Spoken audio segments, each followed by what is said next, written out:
Hey Matt, how you going?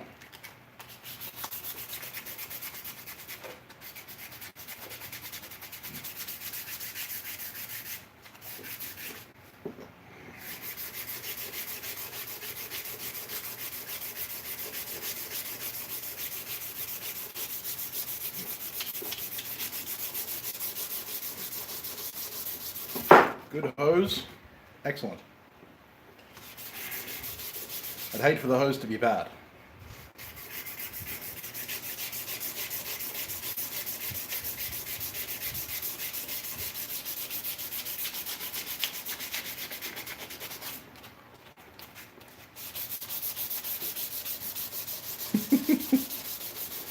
Yeah, the prep's going. It's going. It's going slowly but surely. Oy. Lots of sanding. What's the sandpaper?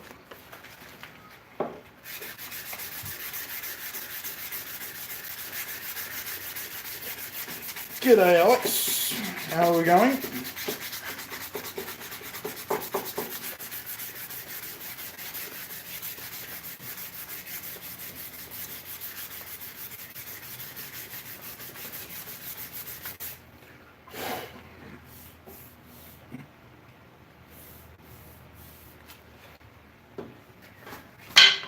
Well, that was smart. Half decent? Well, it's better than not decent at all. Trust me, I would know. I am thoroughly indecent some days.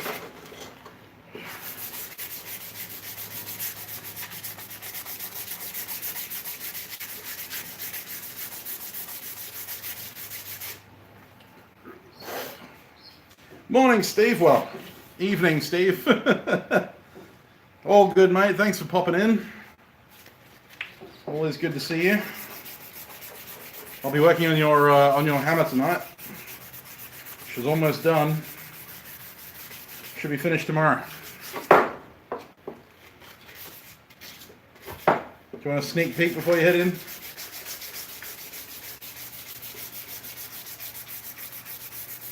Oh, it's going. It's going. It's staying together.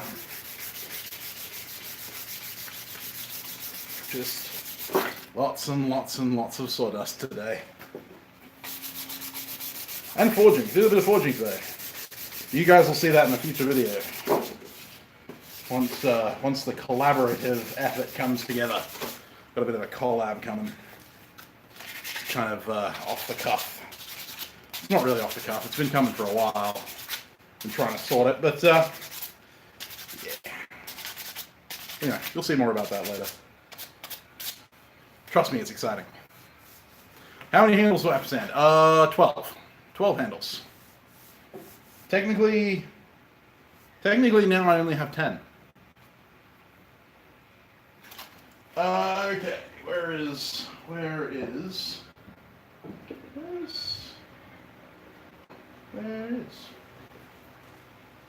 Oh. I had it like right here. Pile. Oh no, it's outside. Never mind. I've already sanded that one.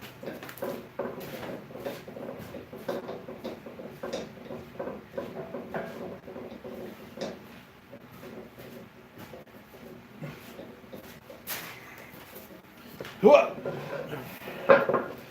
Yeah, sorry, Steve. Your handle had already been sanded. It's just waiting for the head to go to get the wire brush treatment. It's got the My Maker's mark on it. And yeah, she's looking pretty good. I'm actually pretty pleased with how this one came out. The handle's very comfortable. Only slightly curved because the head was already quite angled, which is good. I like it. It's very hefty. It's going to be a decent little striker, this one. So yeah, that one's yours. Hey, MT Coal Forge and Gaming, how you doing? But yeah, that's yours, Steve. Octagonalized head, very pretty English cutler's hammer. Still has yet to be ground and wire wheeled, but then once it's done that, I'll wedge it and it will be done. That's why I say it'll probably be done tomorrow, depending on the weather. was bloody hot today, but apparently it's supposed to get hotter tomorrow. So if that happens, then it's unlikely that I'll get any work done tomorrow out here, at least. Might do some hand sanding.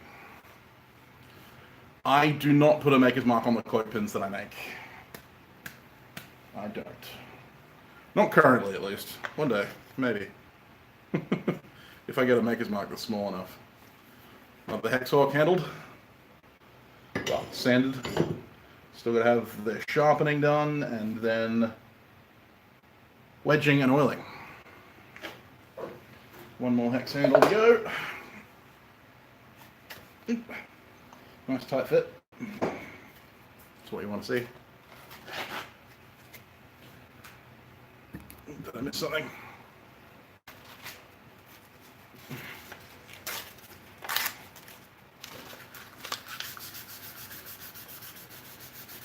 Yeah, I'll send you a message when she's ready, Steve. Would you prefer it on Instagram, or do you have an email you want me to send it to?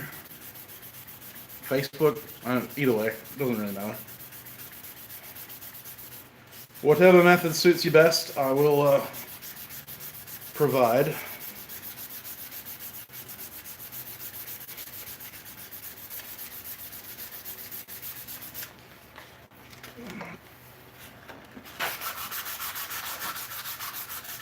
Our old dog's head, no. So no, not all dog's head hammers are shaped like that. All dog's head hammers are weight forward, but the traditional Japanese form is straight, straight-sided, or slightly tapering outwards. You do get some that taper downwards from there. They actually become smaller, but yeah, this is the more traditional format. The format of Steve's, this drop-nosed style, is called an English cutler's hammer, and it was originally developed from the file cutter's hammers, the guys that used to cut files. The heads were shaped like this, but they were much more severely bent. And yeah, the English cutlers decided that this was a really good pattern for forging cutlery, so it's my favorite pattern of hammer. That's why you always see this in my videos. This is my personal English cutler's hammer. As you can see, that same drop nose profile. Nice ash handle on this one. So yeah, it's a very British style of hammer. And if you're wondering why I'm bouncing, it's because I'm sitting on my spring chair. And I can't help but bounce when I'm on my spring chair. I'll try not to, it'll make people seasick.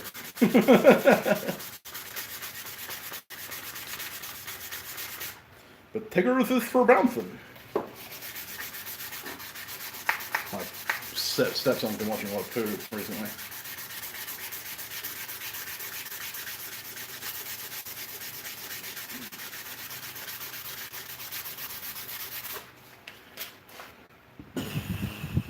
Morning from Charlotte, North Carolina. Morning, Wolfpack. How you doing? Charlotte. Is it good Charlotte or bad Charlotte? All right, Steve. Take it easy, mate. Thanks for dropping in, buddy. I will send you a message when she's done.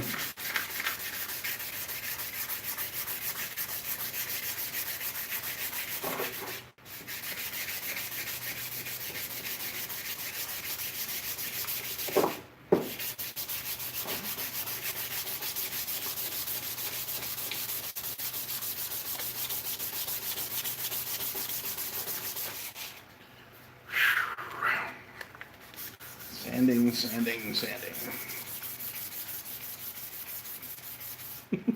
Said I wasn't going to bounce, didn't I? This kind of becomes part of the habit.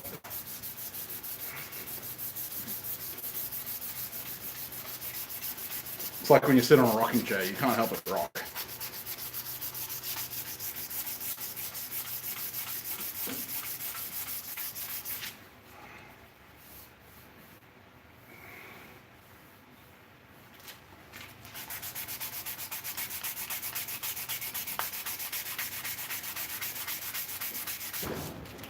Missed something.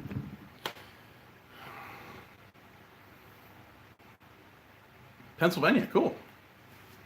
Always wanted to go to Pennsylvania. Mainly because I had a couple buddies that went there to go flintlock hunting. And I'm a massive flintlock fan.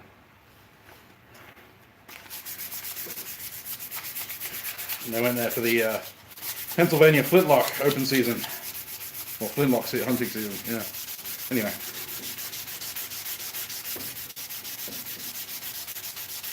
Queen Charlotte of Mecklenburg. Alright, well. Hopefully she was a good Charlotte. I don't know why that's funny, but...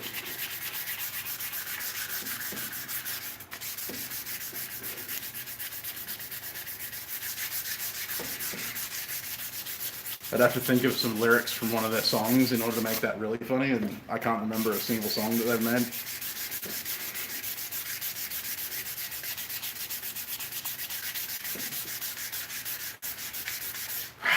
Yeah, mate, polishing my handle. I saw it before you retracted the message. You can't escape me. Morning, Gordon. Well, good evening. I'm polishing my shaft, okay?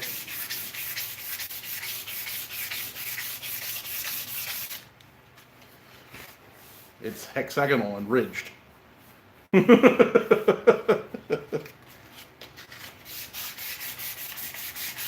Ridged for his pleasure.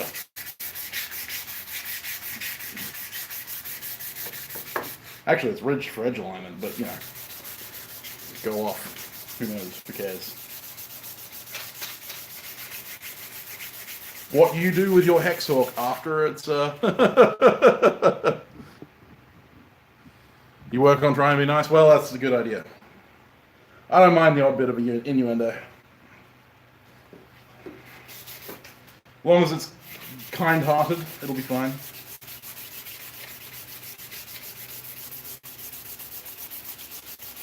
Besides, what you do in the privacy of your own home with your Hexhawk is between you and the Hexhawk. They are a very sexy axe. God damn. Stay. I'm having an argument with this Hexhawk on that.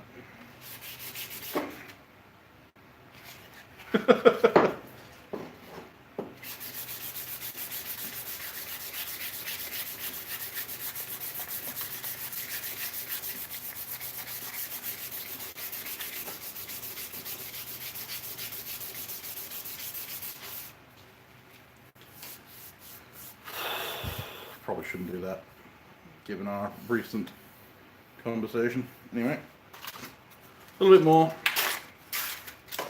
It's the problem with being a perfectionist. Splinters. What woods do you use primarily, and what good woods are preferred to use? So, I primarily use spotted gum because that is all I have access to here in Australia. Australia has a dearth of good handlewoods. Unfortunately. So spotted gum's pretty much the only decent handlewood you can get a hold of here in Australia, much as it pains me to say. I do occasionally get my hands on some ash, which is also good handlewood. But the most preferred, as far as axes and hammers go, tends to be hickory. But I've seen maple used, I've seen oak used, although oak tends to be very splintery. As far as Australian woods go, I've heard of mallet wood being used, and I'm still waiting to get a hold of some. But yeah, spotted gum is pretty much the industry standard in Australia. It's actually a little bit hardier than hickory. It's more densely fibered, it's more densely grained.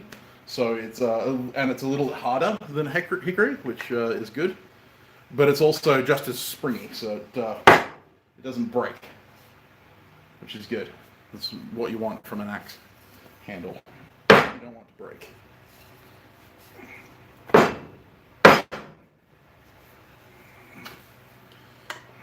Put it all the wrong way around. Yeah. Nope, that way. Up that way, Sam. There we go. Seated. Cool. 3 Hexhawks handled. Hexhawks handled. Birch. I've heard of silver birch and white birch being used. You're in Sweden, so you would be right near Nils, my old, Forgecast co-host. He commonly uses ash, but he's in an area. He's in Emtervik. Emtervik. Yeah, I think that's how you pronounce it. Yeah, he uses birch. He uses Masa birch. Masa, yeah. Very beautiful. A little bit softer than most of your axewoods. You can use birch. It's just that it's a little soft, so you need to go a little bit thicker than you would normally go.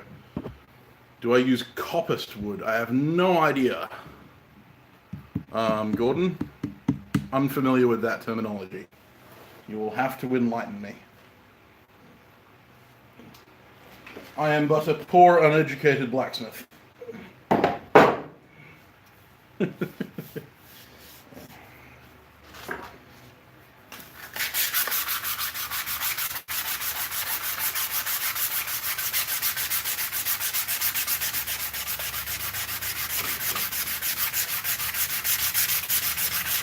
Poor, definitely. Uneducated, debatable. Blacksmith, definitely. Sustainable sources.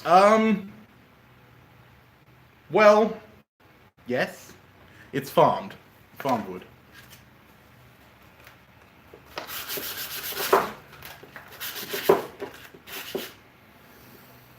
Need to make myself a little brace. You'd think being a toolmaker I could make myself a brace, but that would require energy and effort. And,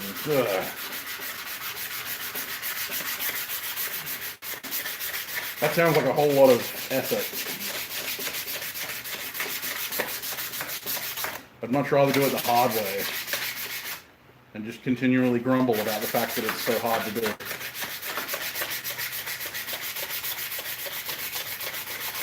Because that's what a craftsman does. Good craftsman blames his tools, isn't that how it goes?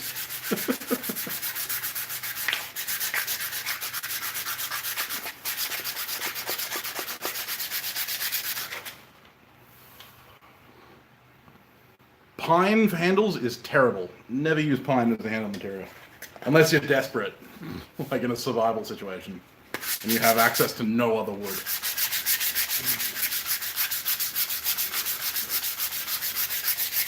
Pine is fantastic for structures, for buildings, for furniture, but for handles, no. Way too soft.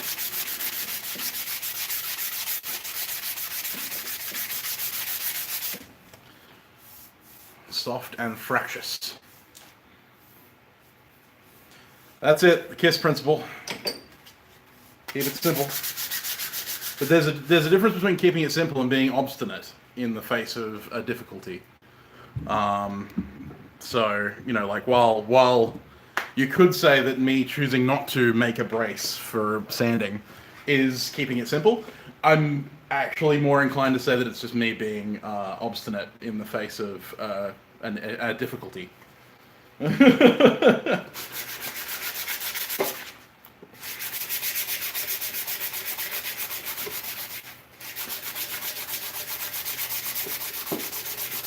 Do as I say, not as I do, kids. I'm thinking about it. I'm definitely thinking about it. I wonder if there's anything all around here that I could use like that. And ingenuity also helps.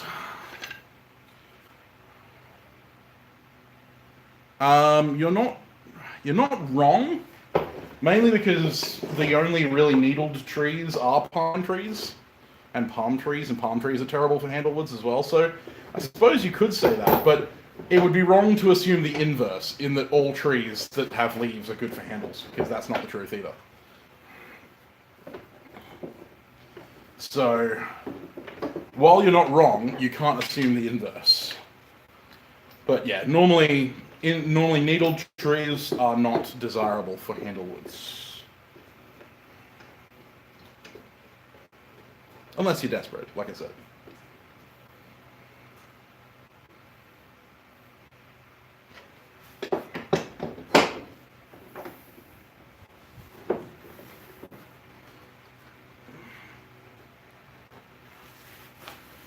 No worries.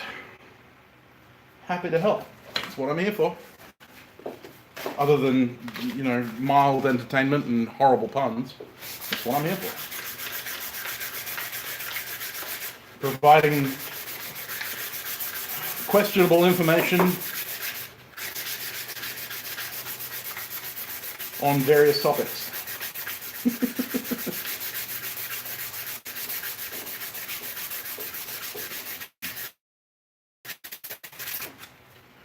Many woods are too brittle for handle materials. Like, for instance, in Australia we have a really large variety of eucalypts.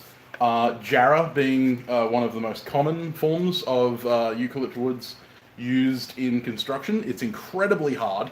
Like it's basically ironwood. It's a form of ironwood, I believe.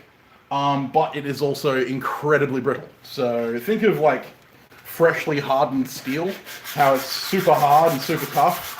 But it's also incredibly brittle, so if you drop it on the ground, it'll just break. If you try and make a handle out of that material, it just cracks, just shatters. Don't ask me how I know.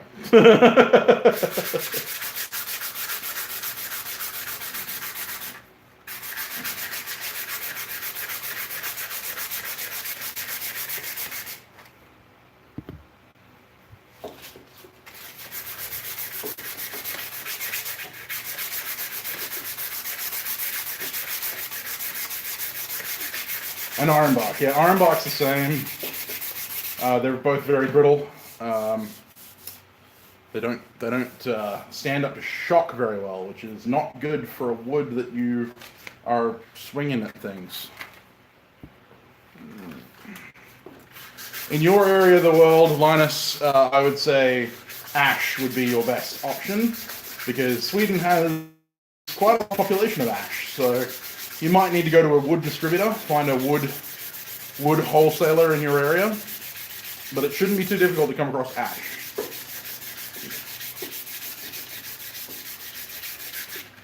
And buy seasoned stuff. Like, you can cut down a tree and do it that way, but you need to season the wood, you need to dry it out.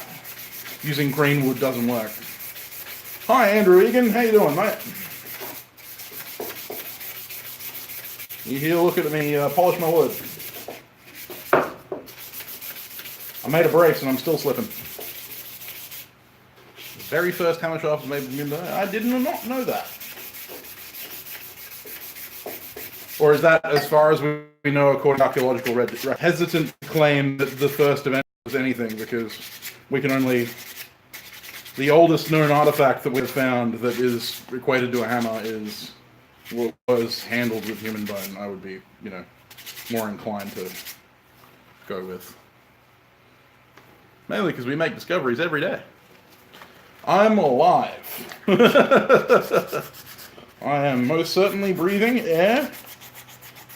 And I am currently upright. Well, I'm kind of upright. I'm sitting down. Does that count?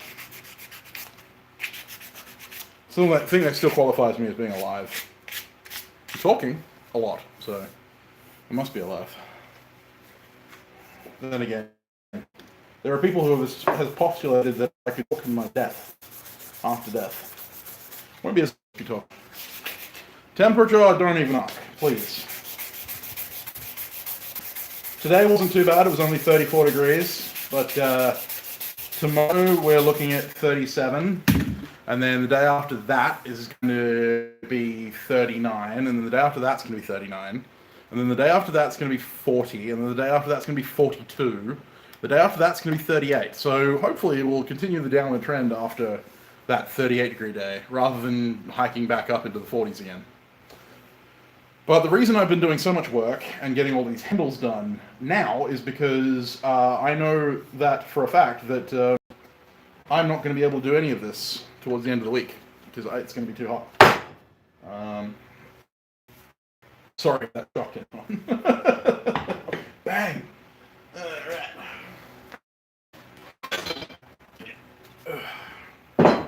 Important note.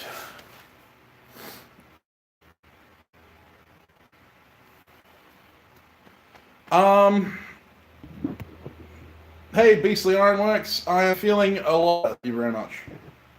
You live near a Bronze Age settlement. That's cool.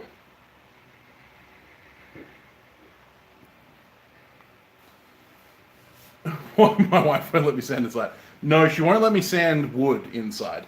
She'll let me sand metal inside because hand sanding is normally a wet process, and so all of the swarf just drops to the floor. Whereas sanding wood, it gets everywhere. Good question, Linus. I would actually recommend that idea if you only had access to softwoods. So if you only had birch, access to birch, I would recommend a larger hammer eye. That's not normally how people work. Normally, you'll just kind of standardize your eye and then just use whatever wood you do. And normally it's the shaft thickness, like the actual handle thickness that you alter depending on the wood.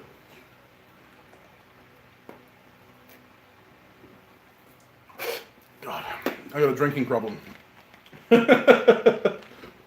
Anyone seen Airplane? For instance, all of the hammer eyes that I make are the same size. I've just got one hammer eye drift. But if I was to start using a softwood, I might actually start using a larger eye.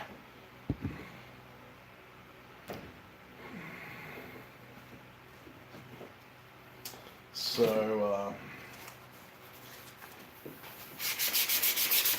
yeah. See what I mean in the in the case of obstinacy in the face of a small problem? It literally took me like 30 seconds to set up something that I could use as a brace, and it's made my life a lot easier. I hate you already, Andrew.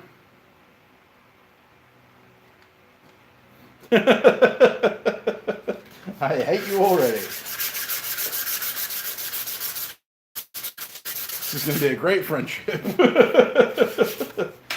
I get Alex sending me messages going, "Hey Sam, it snowed today." And I go, "That's great, Alex. I melted today. Screw you, buddy." Not Alex Yates. Alex from Valhalla Ironworks. My good friend. And part-time torturer. He literally sends me photos of like snowstorms coming over. Yeah, screw all of you. I have a fan sitting next to me. It's still 30 degrees and the sun's already gone down like an hour ago.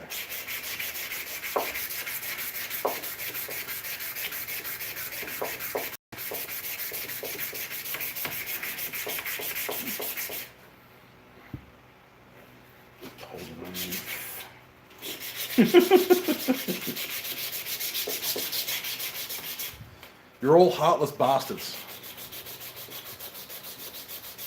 -10. Yeah, right. You actually had to wear a coat. Oh, wow. How terrible.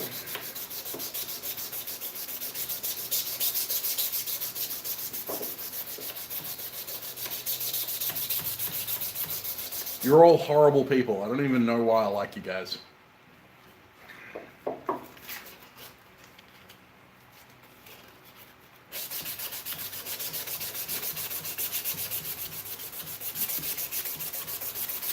Making fun of this poor guy sweating his butt off.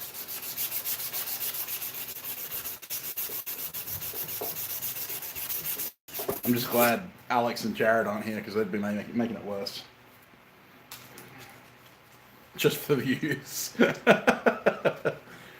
you have to move to Tasmania? Yeah, convince my wife first. Just as hot and cold. That's right, Linus.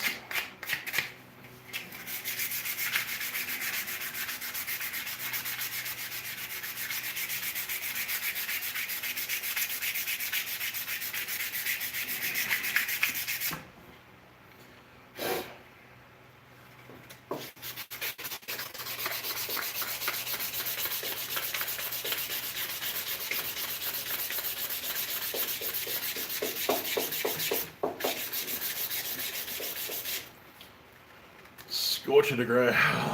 Yeah, okay, Andrew. Oh, damn it.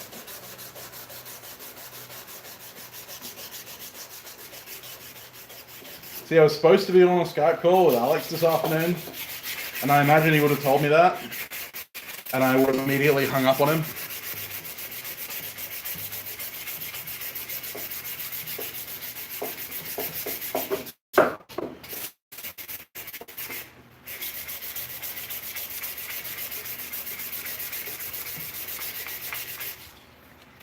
I'm a polar bear living in the desert. I don't like it.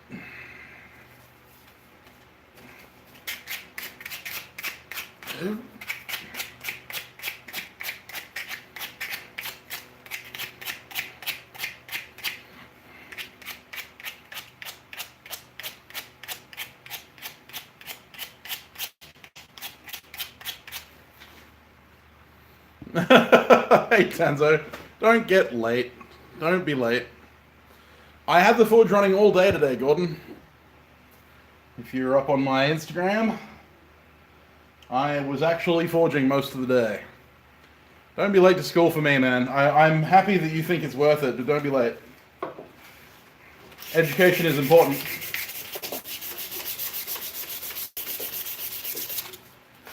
Hey, Ma. How you going?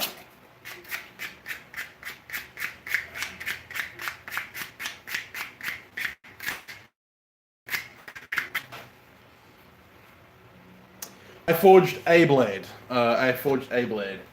You guys will see it all in the next... you're watching while at work. Okay, well, don't get caught by the boss. I forged a blade, but I won't be able to tell you anything about it until after the collaboration video comes out. So, we'll see. We're keeping it a secret. Got to build that Spence. It's going to be big though. It's gonna involve some big names. So Spence. It's going to be big though. It's gonna involve some big names. So keep your eyes open. It won't be on my channel. I'll give you this much. It won't be on my channel. But I'm going to be part of a collaborative effort with some pretty big names on YouTube and in the bladesmithing world. We're going to be doing a collaborative video. Oh, you could your mum. Okay, fair enough. Sorry, I did remember. I do remember you saying something about that. Sorry, but yeah. Oh, carry on then. Glad I can provide some entertainment. No, not on Speargrass's channel. No. No, Speargrass won't be part of it.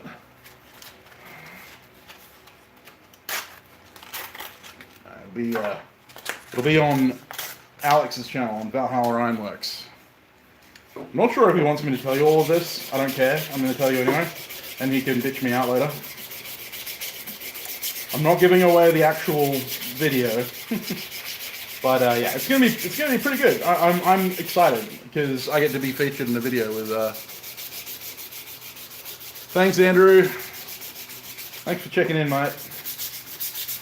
Always appreciate seeing people in the stream, even if only for a minute.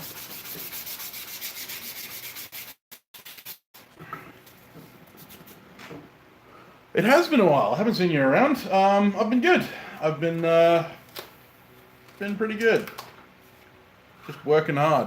Well, I haven't actually been good. Like, I'm not gonna lie to you, but yeah, I'm getting better and yeah, working hard, working a lot. 16-hour days normally. Recently, my patrons have been getting all the behind-the-scenes stuff because currently I'm doing daily vlogs for my Patreon, which has been fun.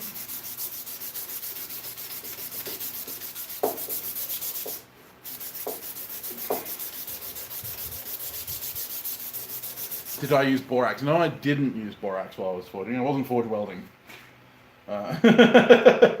So, you know, I can't summon Roy. Then again, if I say his name enough, maybe he'll show up. I haven't seen Roy in one of my streams for quite a while. He's been a very busy man. Rightfully so. He's a very talented man, so therefore he should be very busy. I did catch him on Tim's live stream, Big Dog Forges live stream. I was there. If anyone remembers, if anyone goes to Big Dog's go-to-meeting streams, I enjoy those streams. I'm a big fan of Tim. He's a good guy. I got a lot of time for him. Never comments on my videos though. Hint, hint, Tim. If you ever see this, you probably won't.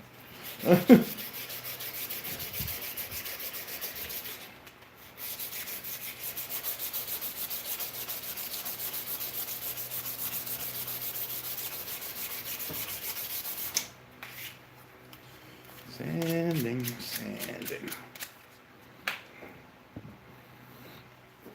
Gotta get the borax jokes in. That's it. Praise the forge and pass the borax. How have you been, Tonzo?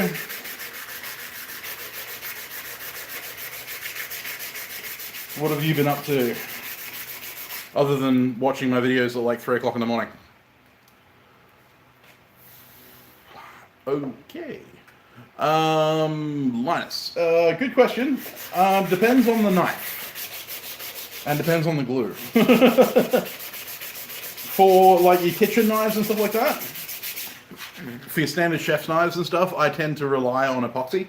Although I go for the 3-hour epoxy, because it's the longest setting epoxy. The longer the set, the stronger the hold. I also notch my tang in order to get a good hold on the thing. Even if the glue lets go of the steel itself, those notches will hold the glue in place. On hunting knives, fighting knives, Bowie knives, daggers, hunters and stuff like that, definitely need a pin. Just definitely. Especially if they're going to be subjected to a lot of hot-cold transitions or wet-dry transitions where they're going to be expanding and contracting. Even stabilized materials can expand and contract slightly in heat and cold. So having that mechanical fastener just makes, because the last thing you want is your handle to fly off. Yeah, for like kitchen knives and stuff like that. Kitchen knives and stuff, you can go with the glue up. I normally just do glue up. I don't bother pinning. My kids, I don't need it.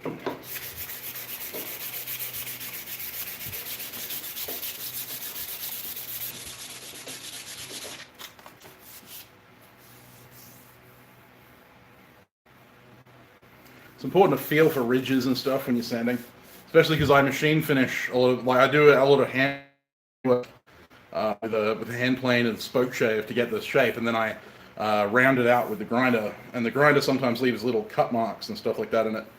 And if there's any kind of rough portions or little dips in the blade, dips in the handle, because this is the interface between the hammer itself, the hammer head, and the work and the user. So you want the interface to be as comfortable as possible, because the interface is the bit that the person is going to be holding on to while they're working. Some of the ironwork, cool. I'm always interested in seeing kind of traditional ironwork and stuff like that from around the place. I have great fun looking through a lot of the architectural files from France, because I'm a big fan of French work. Which is why I'm looking forward to seeing more stuff from Roy, because, going into French Baroque style ironwork is cool.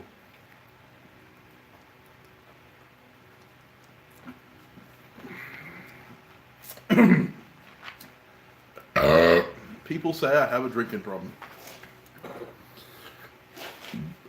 You have a bad smithing joke. Well, I'm all for bad jokes on my channel.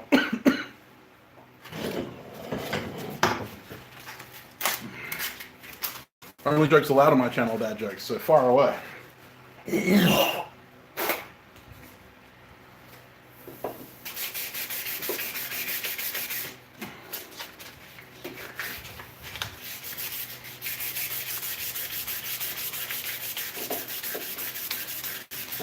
What 2 things do you never hit? I don't know. What 2 things do you never hit?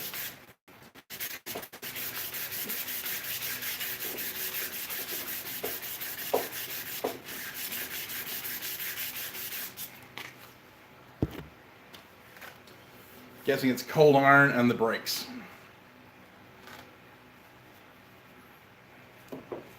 Hold on a minute. Hardened steel and a woman. Well,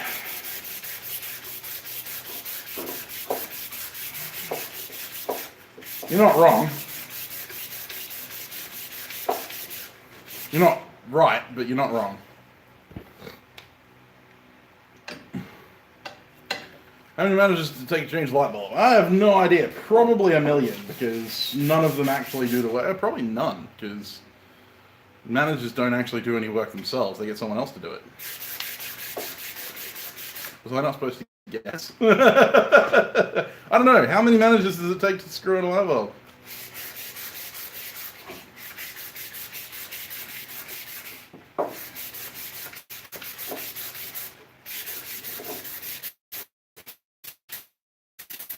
You're way too political on that one. The hardened steel and a woman one. They're in a meeting. Yes, of course they are. Gotta get their PowerPoint up. Actually, did you hear about Spider-Man? I've heard he's got his own website now.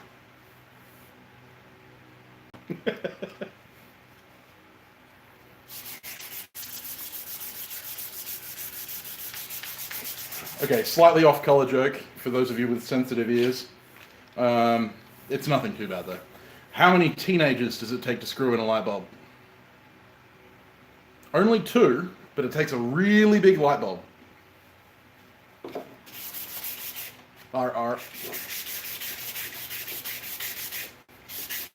Oh man, you're gonna get me on the jokes. You're gonna get me on the joke run.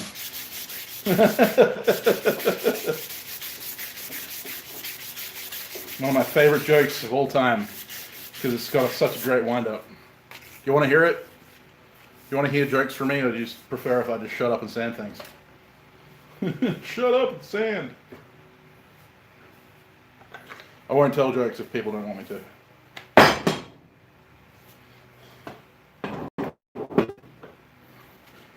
I'm all about consent.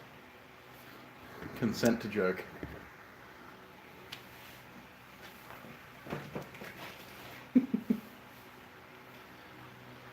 Oh, getting there. We are getting there. We've only got 4 left. Nice. Very nice. 1.5 pounder. Tiny little baby heads.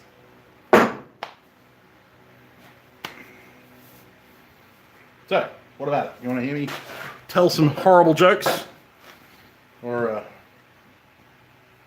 gotta make it interesting. Are you telling me I'm not interesting? I'm sad now. Well, that's 1 vote yes. There are 7 people watching, so I need at least 3.5 people to vote yes.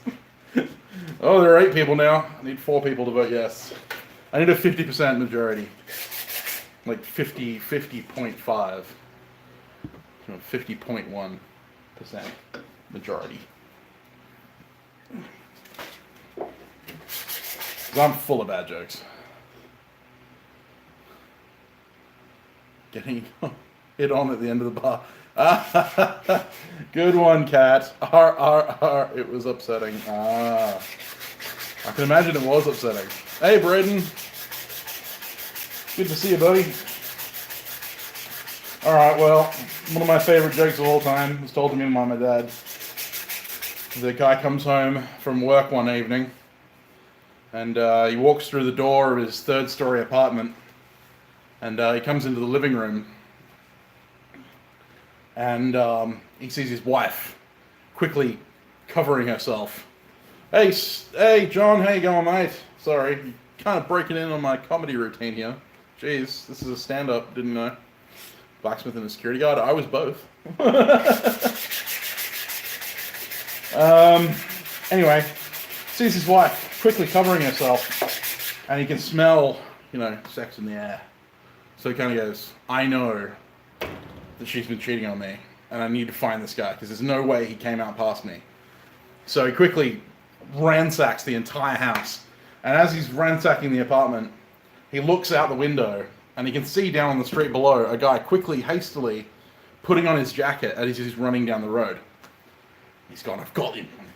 So he quickly looks around, and He's in the kitchen, so he quickly grabs the fridge, the first thing he could get, and he hauls it up over his head and throws it out the window. But the effort of it, of lifting that fridge above his head, causes him to have a heart attack and dies. And he's in the line to the heavenly gates. You know, he meets St. Peter. And St. Peter says, "My son, why are you here?" And he tells him all about how, you know, he found his wife cheating and he threw this fridge at this guy. He says, "That's terrible, my son. You may go. Come on through." And right behind him is another guy. And he's looking really sheepish and really confused. And St. Peter says, "My son, why are you here?" And he says, "Well, St. Peter, I was running late for work. It was early in the morning, and I was running down the street, pulling my shirt on. This fridge came out of nowhere and just smacked me in the head." And St. Peter says, "Oh, my lord, that is terrible. Sorry to hear that. You may go through." And there's another guy in the line behind him, and he's, you know, he walks up sheepishly to St. Peter. "Hello, St. Peter, how you going?" St. Peter says, "My son, why are you here?" And he says, "Well, St. Peter, I was in this fridge."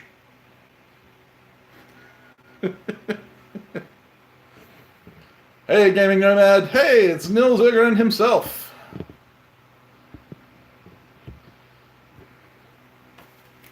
Anyway, there's one of my favorite terrible jokes.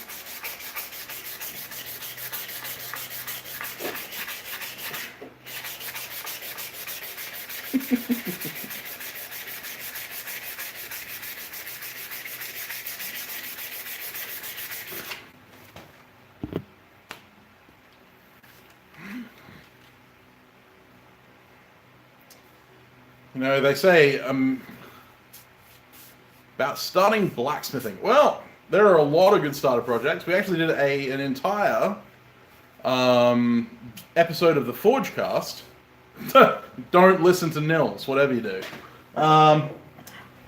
We did an entire episode of the Forgecast on good, easy beginner like kind of practice pieces. I developed a bottle opener that is designed to teach you all of the different, well, not all of them, but a lot of the different techniques that are involved in forging. It's called a Twisted Bottle Opener. It's the very first video I made on this channel. I plan on making another video on it soon that covers all angles, like, you know, shows you the actual process. Otherwise, hairpins are good. S-hooks are quite good. But honestly, if you want to get into blacksmithing and you're trying to forge a specific thing, like you want to forge scroll work or something like that, start making scrolls. Nothing to it but to do it. Christ-centered Ironworks is a great place to go. You're a security guard too. Well, there you go. You know the pain. Roy Adams has a lot of awesome projects that you can do as a beginner. His channel is mostly geared towards teaching people blacksmithing. Mine's more edutainment. I've got a lot of entertainment, but I've got a little bit of education. So, but Roy is pretty much primarily education. So, yeah, go and check Roy out at Christ-centered Ironworks. He is fantastic.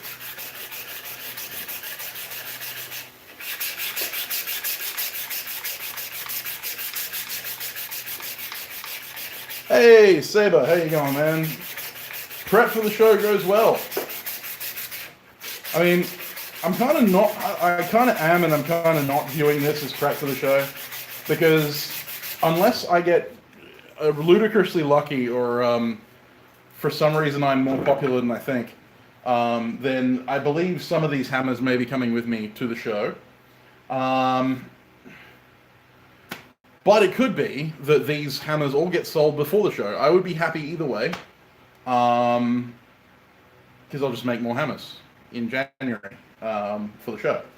But at the moment, this is building stock for the Etsy store, mainly because I have no money and I need money in order to actually get to the knife show. So I actually need money to pay for my table, because at the moment I've booked the table, but I can't even pay for it. Mr. Coffee does have great videos as well. I don't know if I'm subscribed to you, John. I've got to check that out. Oh, yeah, fair enough. Yeah, BKS is great. Matt and Ilya are great guys. They've now got the channel That Works. They're no longer at BKS. They're at Mount Phillips Metalworks. still making YouTube educational content, so if you're interested in watching Matt and Ilya, they are still on the platform. It's just that that works now, no longer. How much for shipping to the UK? It would depend on the size of the piece and weight. Hi, Mum. How you going? I did message Daniel. I haven't heard from him again yet. I don't know if Crawford's unavailable at the moment. Have you had a chance to use those drifts, Ed?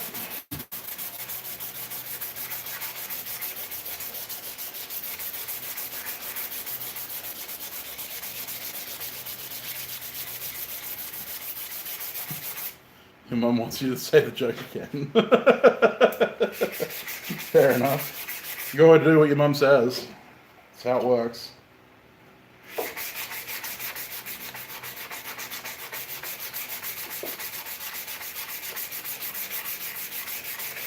You always do what your mum says. Because if you don't, it goes bad for everyone. What's the difference between roast beef and pea soup? Interesting. I have no idea. What is the difference between roast beef and pea soup, except for the obvious?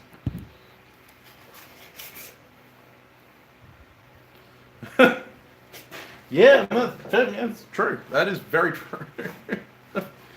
Why did they leave BKS? Oh, you made the wife of Tomahawk. That's awesome, man. I'm glad to hear it's getting used. So, from what I gather, it was simply a difference of opinion between the owner of BKS, which is Kerry, Matt's brother, and Ilya, I believe.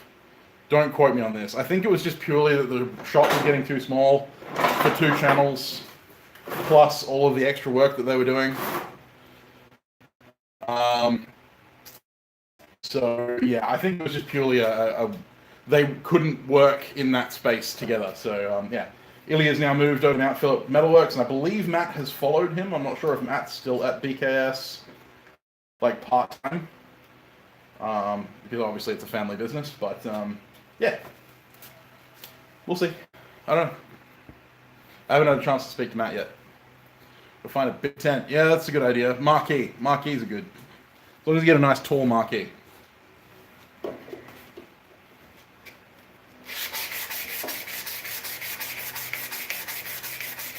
Yeah, my butt's getting sore.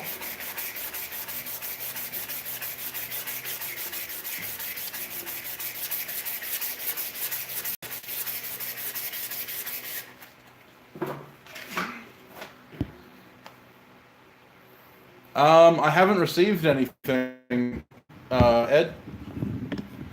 Wiley, how you going, mate? Thanks for checking in. Whoa, I'm gonna stand up.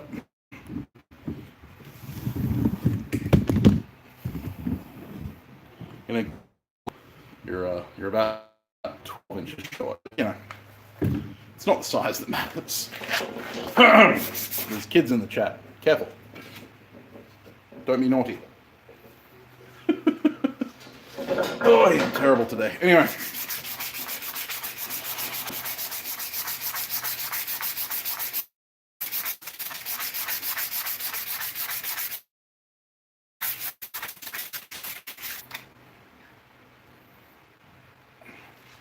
It certainly does take a long time to get to England in a rowboat, if you ever actually smash that smoosh button. Indeed. Like that smoosh button and smash that like button. 17-inch tire rim. So, are you using a brake disc or like a brake drum, or are you using like an actual tire rim? Because some tire rims are magnesium based, and that's really bad. But if you're using a brake drum, you don't really need refractory, because brake drums will hold up to the heat. If you want to use refractory, I would highly suggest something like Satanite, which you can find from refractory stores. Satanite is brilliant, as Gaming Nomad just pointed out. There are other refractories that you can use. Simply contact your local refractory suppliers, pottery makers, kiln refurbishing stores and stuff like that. Have that kind of stuff. So yeah, refractory. The hole in the roof, kale wool's no good for solid fuel or gas wool. The hole in the roof up there is actually for the whirlybird. It's an extraction system. It's a naturally aspirated extraction.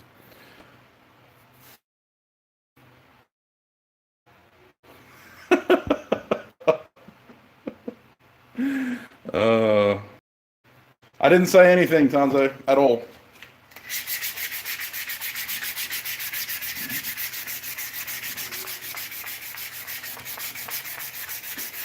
Yeah, just a whirlybird.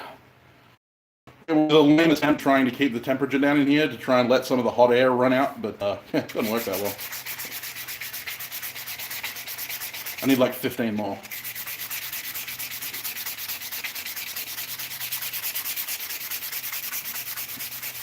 Fun note, if you're ever watching my channel and you see a little flashing light on the ground or on a piece of material somewhere, normally that's because it's the sunlight shining through the whirlybird as pins.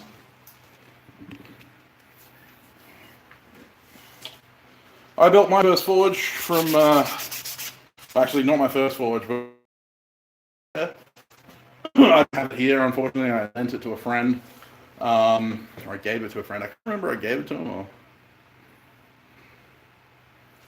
Most of what I say is important. Well, yeah, some things that I say aren't for kids' ears. I gotta catch myself sometimes.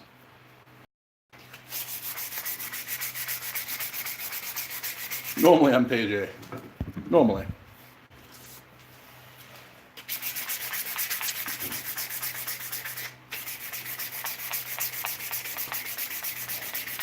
On that note, John, if you're still in the chat there, do you know whether Crawford's still around anywhere, or if he's gone off on a vacation or something? I don't want to keep bothering him if he's otherwise engaged. It's just that I can't remember who was talking about maybe giving Tanzo a forge and a hammer. Because it was on one of my live streams a while back. I'm not sure if anyone remembers Tanzo and her mum, but yeah, there was a talk of that. And I know it wasn't me, unfortunately, because I'm in Australia and they're in America, and it's a long way to send that kind of gear.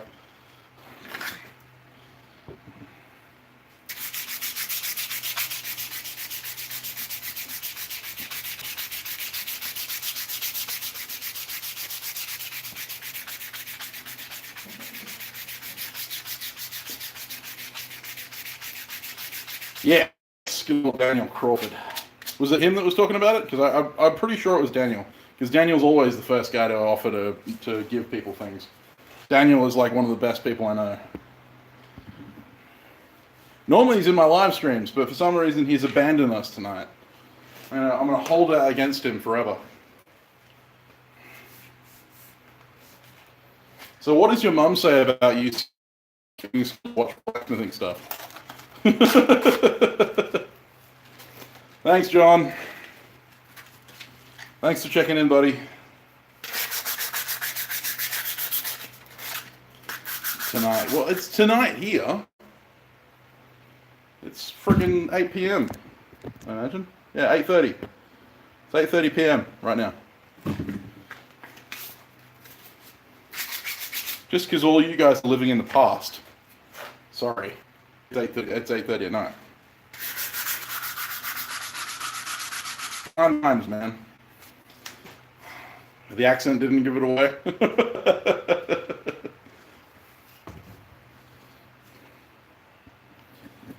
Yeah, no, I'm in WA, Western Australia.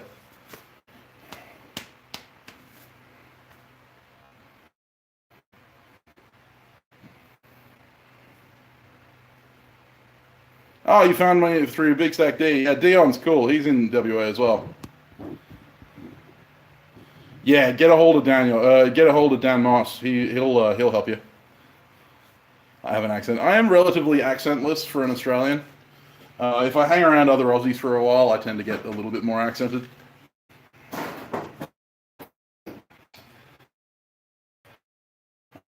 Because I definitely don't have an American accent.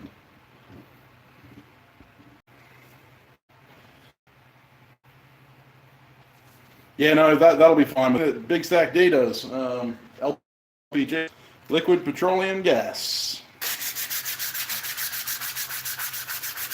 The gas, so you can see right there.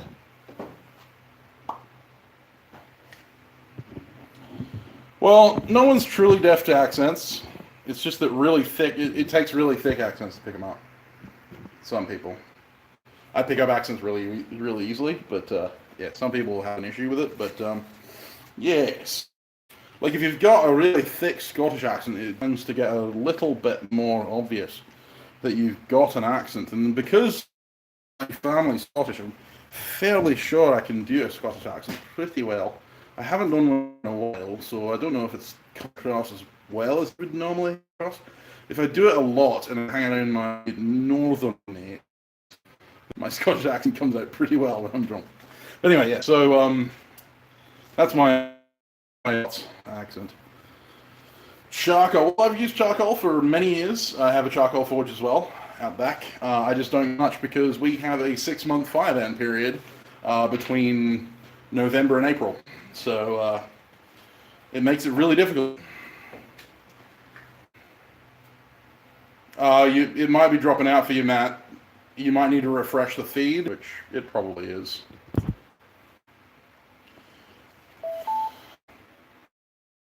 Well, if you live in, then you definitely, yeah, you're charcoal.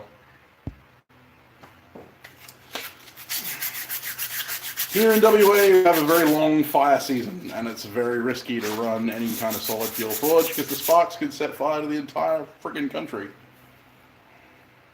Half our country is on fire currently, so, you know.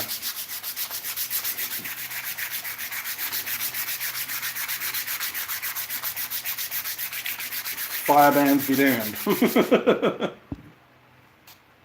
See you, Tanzo. Thanks for jumping in. I will hopefully get in touch with Daniel Crawford very soon and get in touch with your mum to let her know what's going on.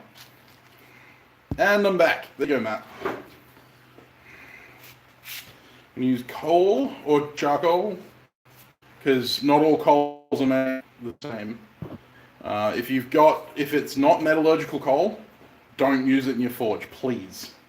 And I see a lot of people making that mistake of using non-metallurgical coal, so they use heating coal or they use factory coal, the stuff that they use for the energy plants, like power plants and stuff. And that's got so much phosphorus and so much sulfur in it that anything you make out of that is going to immediately pick that up out of the forge, and you're going to have some really crap steel that rusts really quickly, crumbles really easy, and breaks really easy. Lumpwood charcoal's fine. Lumpwood charcoal's perfect because it's just carbon. You can use wood. It's just that coal, actual anthracite or bituminous coal, is an amalgam of various materials and tends to have certain levels of sulfur, phosphorus, various other kinds of little particulates. And sulfur and phosphorus at heat soak into steel, especially, you know, around that critical temperature. So if you're getting yours from a blacksmith supplier, then you're fine. As long as it's not heating coal for like heating your house, like they used to back in the old days, because that stuff's not metallurgical. But yeah, if it's a blacksmith supply company, then you're fine. And there are still a few blacksmith supply companies, especially in the UK. You guys in the UK are really lucky for that. Here in Australia, it's impossible. Most of the coal mines over here in the west are so full of sulfur that if you tried to forge a blade with it, you'd end up with a crumbled piece of crap that smelled like eggs.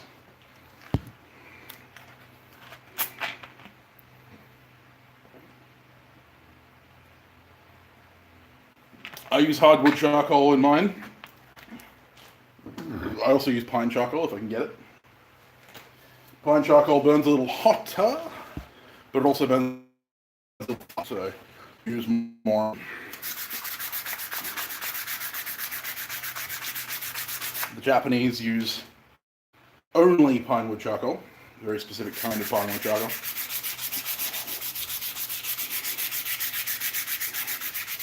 For its heat. So that's why they have huge channel forges that have giant mounds of charcoals, because it burns off so quickly. And they're trying to increase the size of that neutral layer so they don't burn all their steel while they're forging their katanas and stuff. Model steel and steam engines. I would not use that coal at all. I would not use that for forging. Oh. Unless you can get it tested.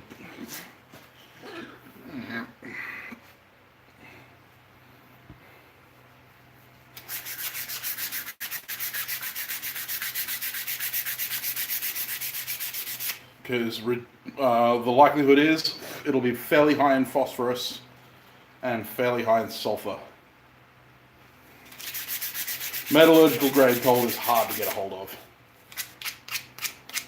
If you're looking for metallurgical grade coal, then you want to talk to Moss, because he has a steady supply of that stuff. I have thought of getting into smelting. I'm not going to probably get into on the level of Big Stack. I do actually have a foundry. It's sitting over there. It's pink. It's hard to miss. It's right there. It doesn't matter what type it is. It's all about the contents of the coal itself. So green coal just means that it's unfired coal. But you can have unfired metallurgical coal, and you can have unfired heating coal. And either way, unfired metallurgical or heating, it just means that you've got to fire it for a while until it becomes coke to forge with. But if it's unfired heating coal, then when you get it coking, it'll have a lot of sulfur in it, and that's going to mean bad news for your blades. But yeah, I have done a little smelting in the past. I plan on doing more. I want to get a casting set up for a while, so I'm waiting until I can purchase all of the equipment. I have all bronze and brass and crucibles and stuff. I made D's. I made Big Stack D's things.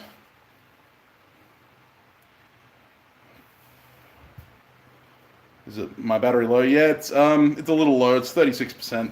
We should last for another hour or so.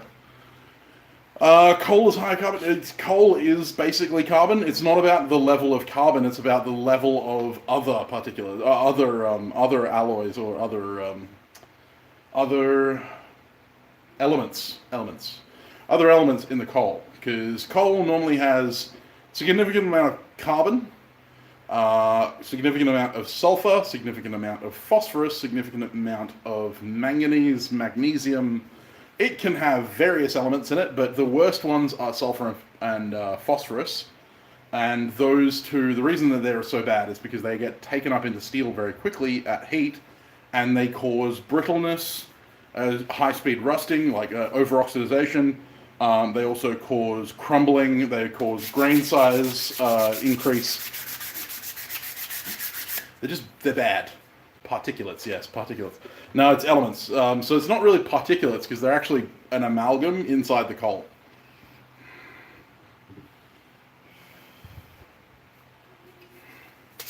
That's why hardwood charcoal has been used for a long time as forge fuel, because it is pure carbon.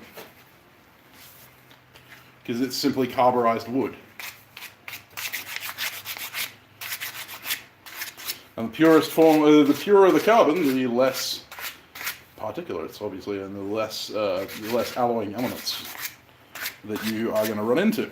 So yeah, I would be a little suspect. I have made my own charcoal several times. I haven't made a video on it. I have a couple of friends who've made videos on it. Techron Mac and Peter. Peter's made a video on it, hasn't he? Peter Collins, Bladesmith. He's made a video on charcoal, I believe. I know Techron has.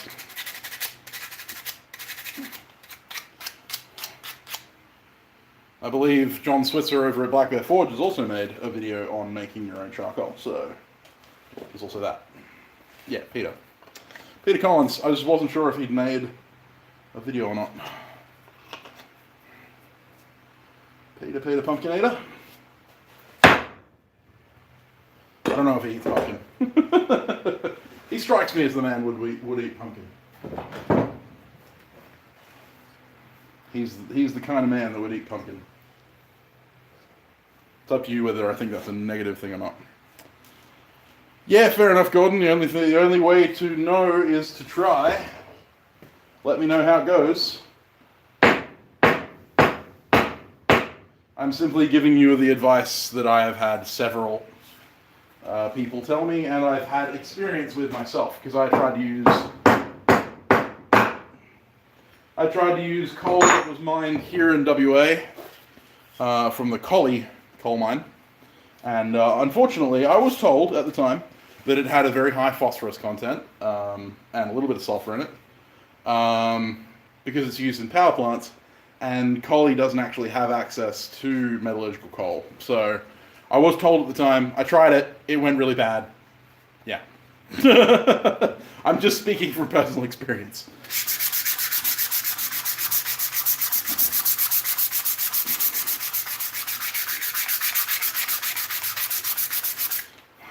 I didn't have a blade crumble on me, but what I did have was most of the blades, basically, you know how you'd leave carbon steel out for a little while and it rusts over a day or so if it's wet? This stuff was bone dry, and within an hour it was rusting. It was insane.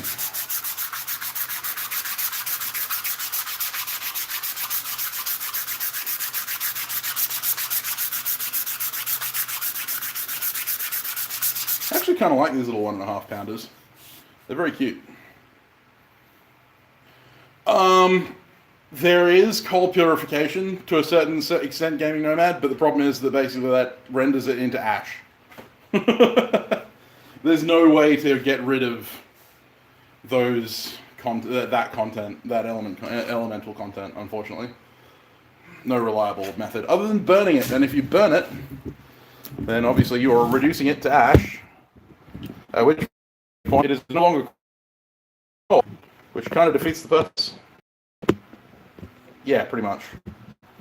That's why I said that you shouldn't use coal from Collie, because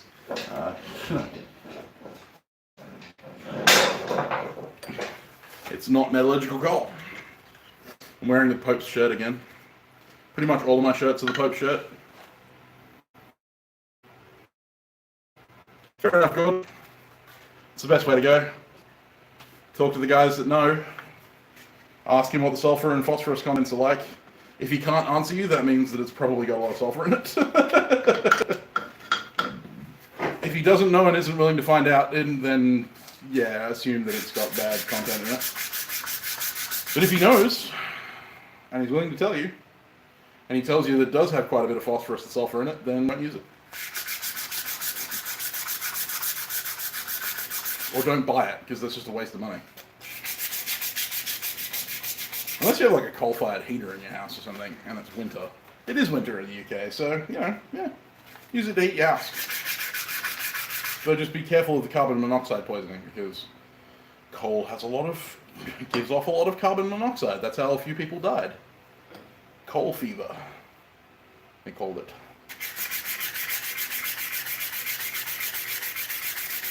Build up the carbon monoxide gas in the house from the coal heater. Coal oil as well, coal oil heaters, same thing. A lot of people suffocated in their sleep. You could always tell it was coal oil because they had rosy cheeks.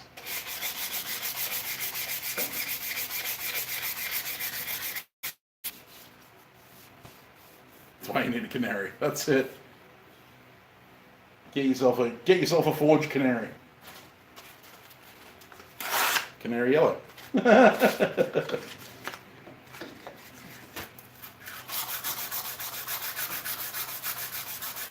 This is just your everyday run-of-the-mill hardware store wood sandpaper. It's actually called timber sandpaper for like painted sandpaper for prepping surfaces for painting. It's some of the best stuff out there for it because it's anti-clog, so far as they tell me. Just use Ben Toombs. Stick him in a little cage in your corner of your shop. I'm sure he'd chirp for you for a while. don't know why we all hit on Ben. It's because he's such an awesome guy and he can take it. He's one tough sumbitch.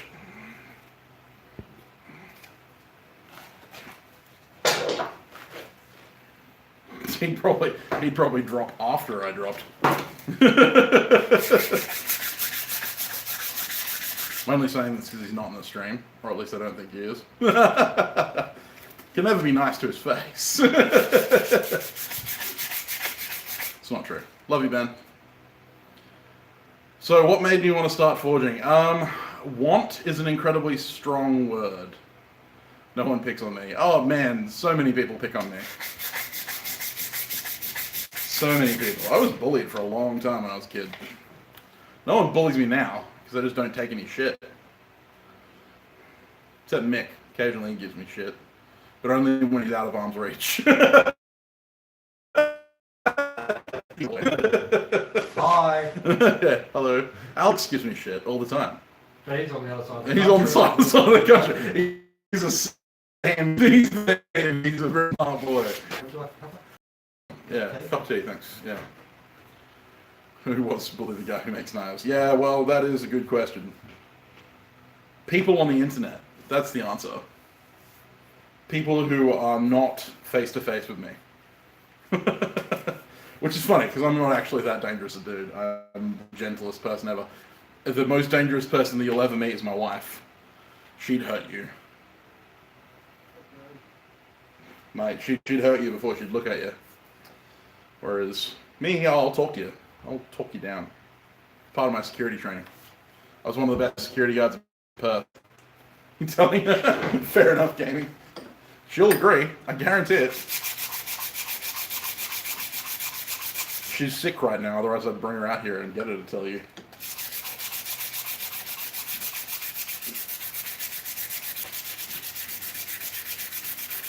Everyone says, you know, to my wife, because she's quite short, you know, everyone says to her, oh, you know, like, no one to mess with you because your husband is huge. And I'd be like, dude, she'd hurt them before I even got there. You know, like, I wouldn't even be able to realize that something was going on and they'd already be on the floor dead. Or emasculated, more likely.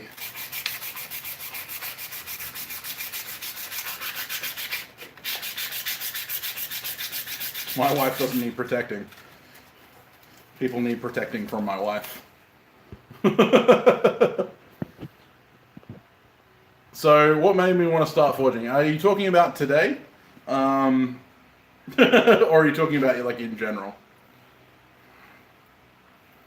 Mate, they don't go for the throat. She'll go for the nuts. And if you don't have nuts, then she'll go for something else that's really, really painful. Anyway, what made me want to start forging? Are you talking about today or in general? Okay, in general. On the Forge cast before. My dad's a craftsman. Works with mostly wood, made a lot of furniture. Ran a furniture company for a while, making custom furniture. Ended up becoming a builder, and you know, he now does like kind of handyman stuff still. He's in his 60s and he's still working hard. Absolute fucking legend.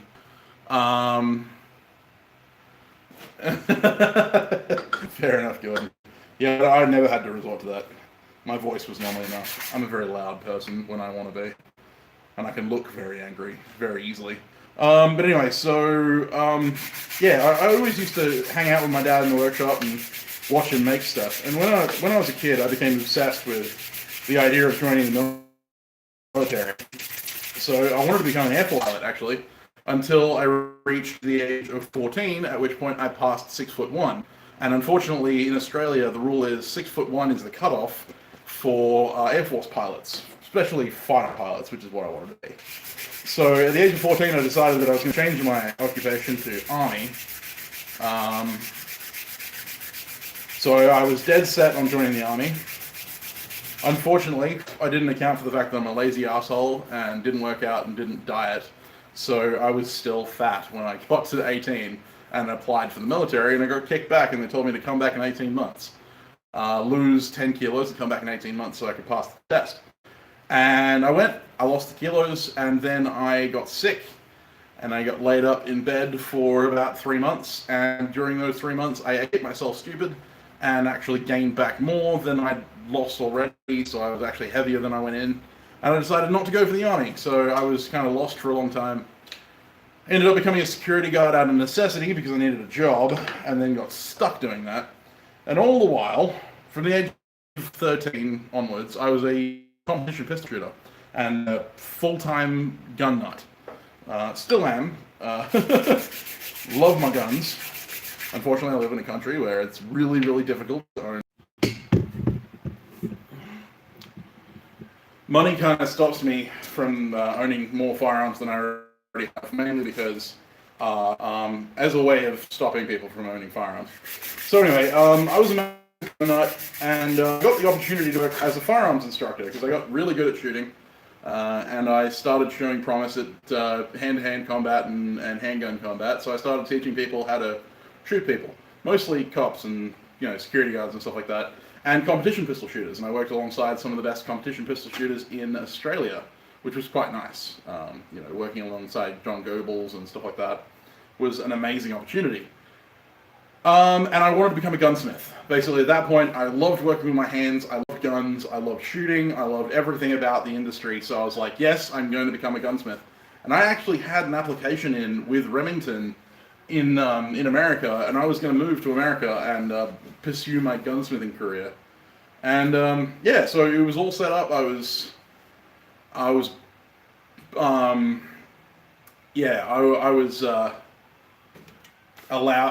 really, really happy with where I was headed. I had everything packed out in front of me, kind of ready to go. I was going to move to, I believe I was going to move to Michigan and work at the Remington factory there. My application was getting processed as I was going. And unfortunately, at that time, the company I was working for ran an indoor shooting range. And that indoor shooting range rented firearms to people and also held on to personal firearms for other people. They stored them for long periods of time while people were away on vacation and stuff like that, so they didn't get stolen from their house. And while I was there, during that period, a gun disappeared, got taken, stolen. And it was immediately massive search for it. We couldn't find it anywhere. It was suspected that someone had taken it, obviously. So initial suspicion was on a couple of bad characters that we had that had come into the shooting range a couple of times. They were firearms owners themselves, but they were bad actors.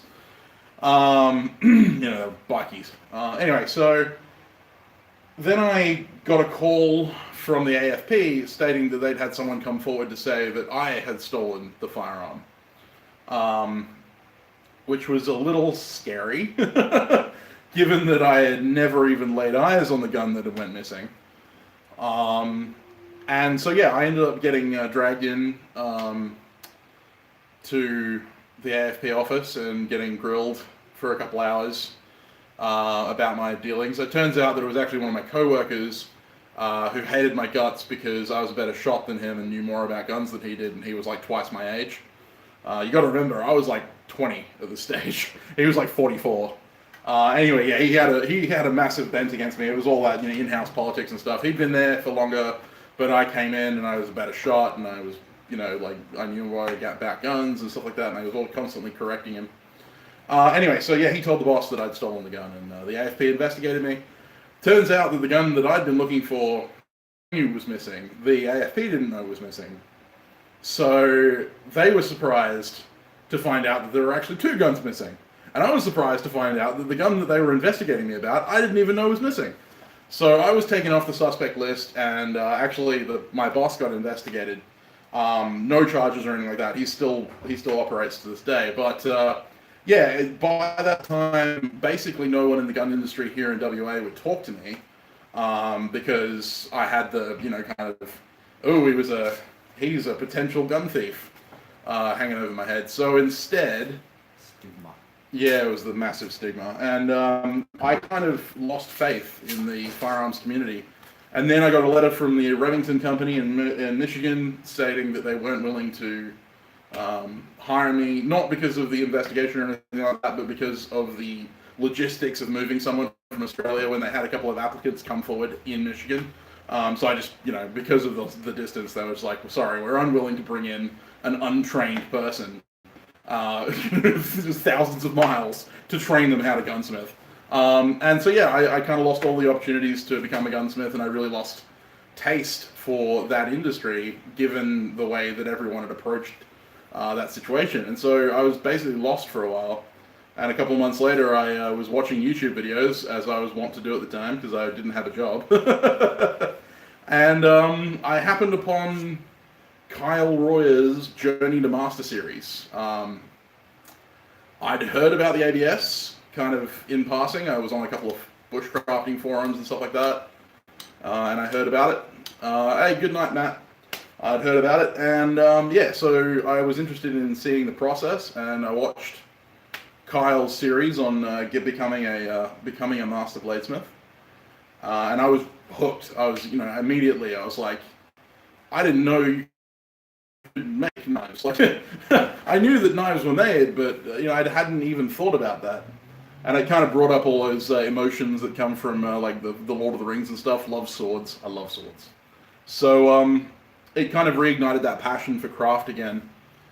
In me, which I'd lost when I lost my dream of becoming a gunsmith. And yeah, so I was kind of watching, and I said, I'd like to try that. And my wife was sitting next to me at the time, and she just kind of went, well, why don't you? And I just kind of went, well, you can't just do it. You need to, you need stuff. You need experience. It's just like, well, what do you need? And so I was like, I don't know.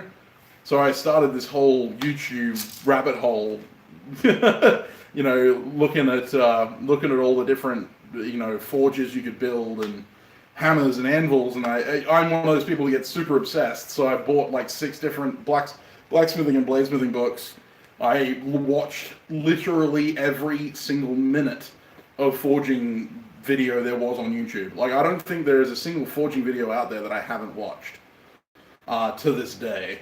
That's probably not true, because I know there are a lot of channels that are coming out now that I haven't watched.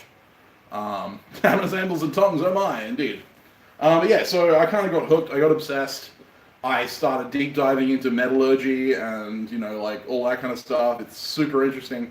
And I was using that passion for creation that I'd earned from my dad, of watching him make stuff, and from the passion of creation that I had for gunsmithing, originally wanting to build custom guns. And I poured that into bladesmithing. So, gotta love a guy that doesn't mind some hard pounding. Absolutely. I have nothing against some hard pounding. But yeah, so I kind of got hooked on it, and after binge watching literally every minute of footage I could find, I decided that Christy just pushed me to build a forge, and I built a forge with my dad. He and I kind of collabed on that one. And yeah, I started swinging a hammer. I picked up a $200 cheap shit Chinese anvil that someone was using as a lawn decoration. For $200. It was a 50 kilo anvil, which I was surprised I got for $200, but it was cast iron. Nah. I now use it as a striking anvil. You probably see it in some of my videos if you're familiar with my channel. It's the one that's missing the heel. And so yeah, for years I was using that and a charcoal forge, and just kind of snowballed from there. That's how I got into into blacksmithing and bladesmithing.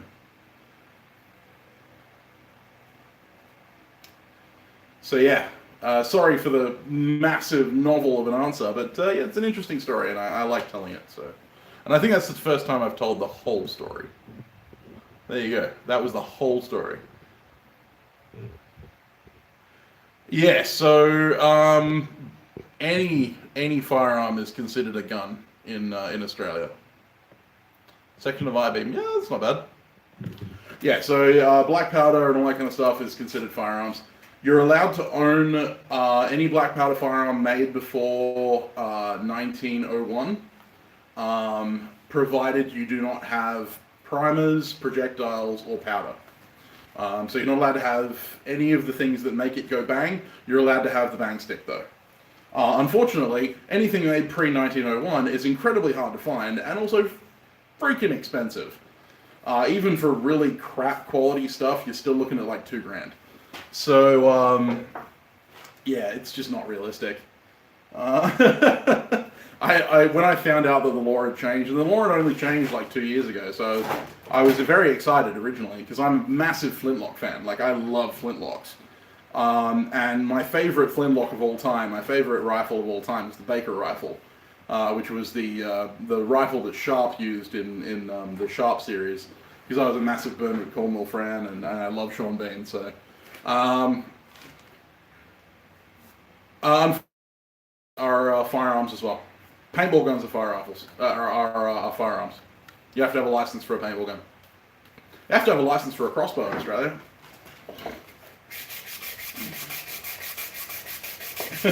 Welcome to Australia.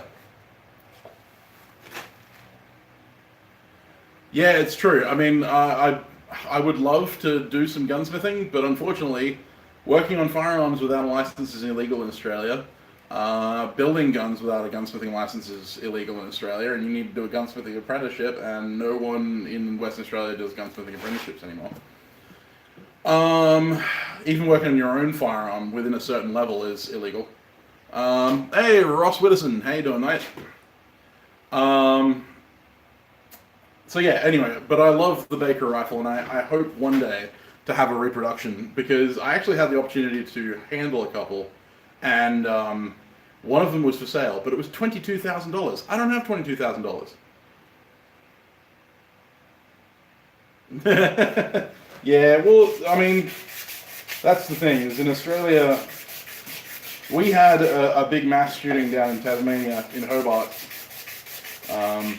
31 people killed using legally purchased semi-automatic rifles. Hey, Curiosity, how you going? And then after that, the person who committed the offense, he wasn't killed. He's still in prison somewhere, Martin Bryant. Anyway, he became a massive anti-gun nut, and he actually started petitioning for gun control. Everyone started petitioning for gun control back then, and the government decided, yep, gun control. So they brought in a law that said that any semi-automatic rifle or pump-action shotgun or semi-automatic shotgun, any kind of long arm that was semi-automatic was immediately illegal. They did a massive buyback and destroyed hundreds of thousands of guns. Any pump-action shotgun was made illegal. And there was a big buyback on those. So yeah, they destroyed most of the semi-automatic stuff like that. Got ruined, removed. You're only allowed bolt action, lever actions. The Emu War was a real thing, absolutely. Oh, apparently today is the 47th anniversary of the Emu War.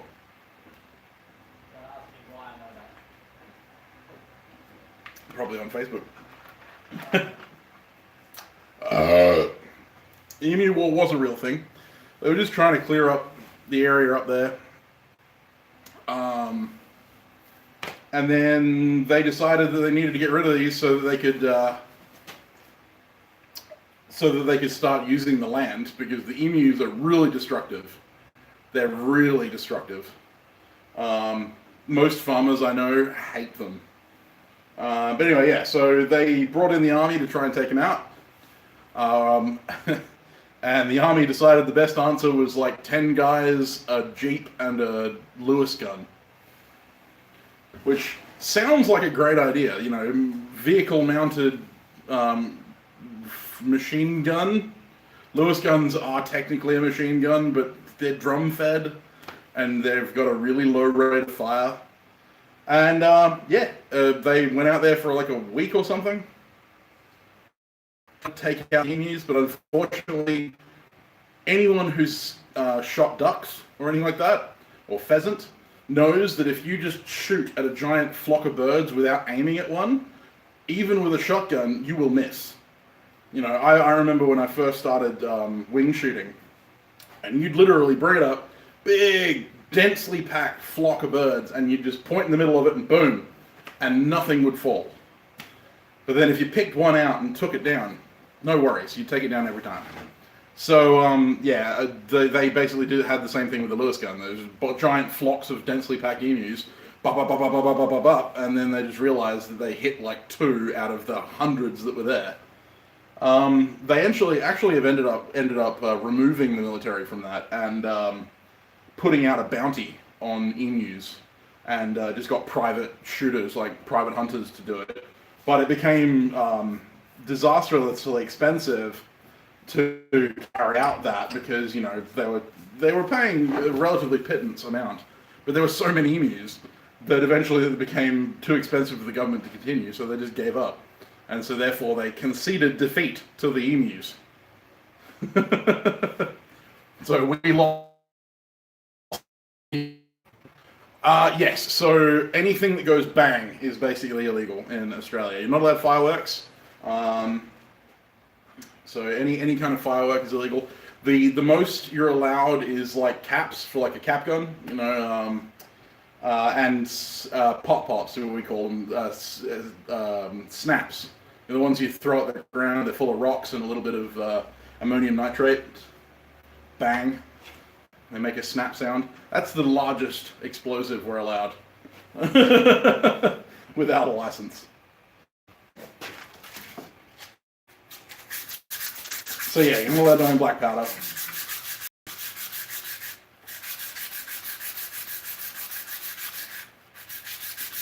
That sounds like a great idea, Nomad. I'd love to.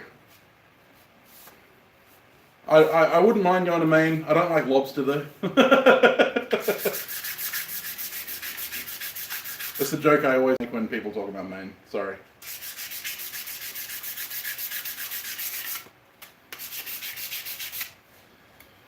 But yeah, so I do have plans to go to the US in 2021 for Blade Show, and I'm hoping to organize for it to be a little bit more, a little bit longer than just Blade Show. Maine is part of Canada. Yes. Yeah, Gordon, it's not easy over in the UK. The UK is like Australia on steroids.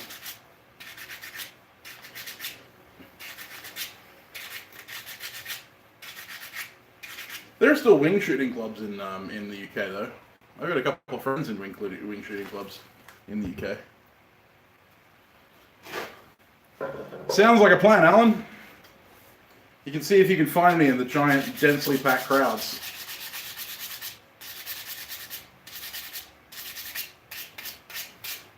You're telling me that Maine isn't a part of Canada? Just kidding.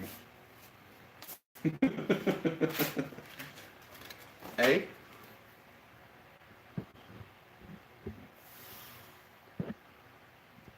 That sounds like a good idea, Jared. That sounds like a great idea.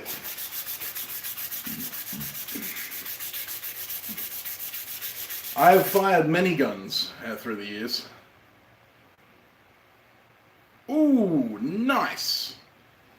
I am jealous. Yeah, I've often considered joining the local black powder club here in WA, just so I have an excuse to buy. Just so I have an excuse to buy a Baker rifle. But the problem is, even the repros are really freaking expensive. Yeah, airsoft guns. Yeah, I mean, at least you can have airsoft guns. They're entirely illegal in Australia. You can't even have them on a license.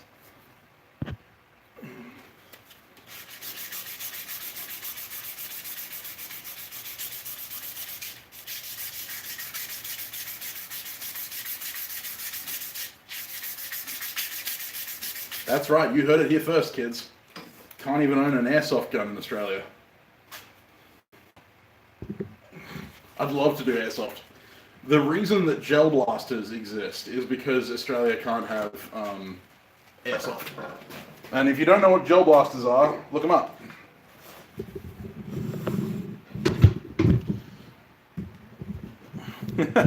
Spud guns are illegal. You can actually get done for manufacturing a firearm if you get caught making them. Not that that stops anyone. Pretty much everyone I know has made a spud gun at some point.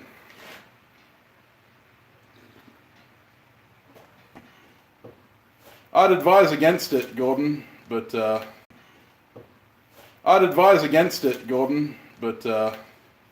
that's up to you.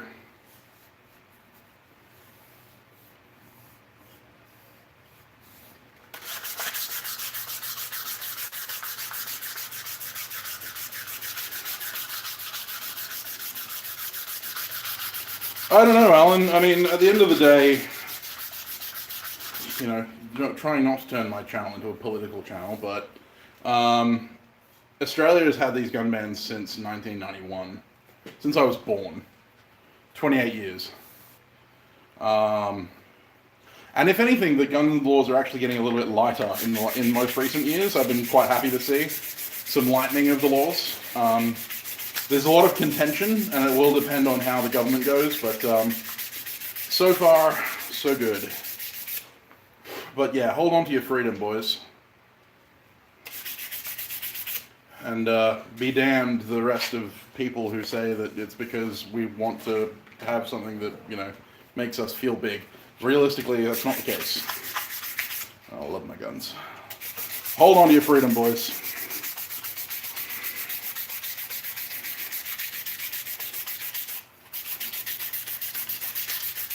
Because I want to be able to share it when I come over. I want to be able to share that freedom. Spread some freedom seeds.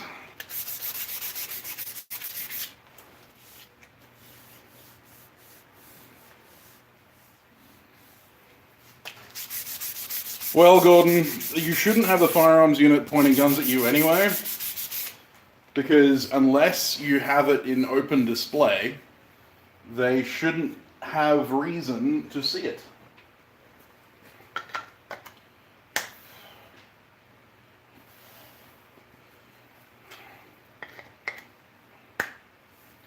Well, no. That's exactly right, Alan. There are a lot of scared people out there.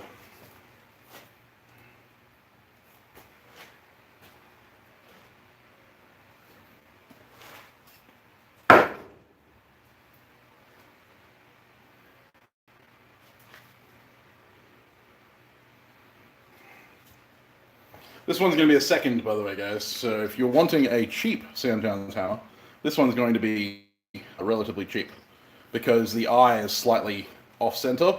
Doesn't actually affect the hammer in any way, but it's going to be, yeah. It's going to be cheap.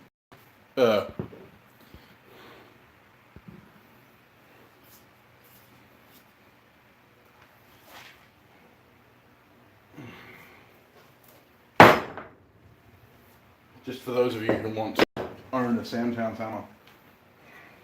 God knows why you want to.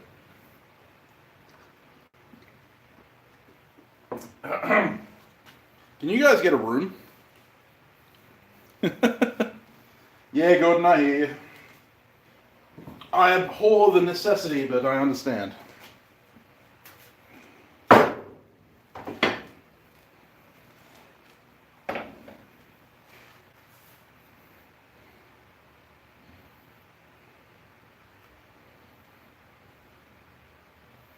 Yeah, I've had it on. I've had that on.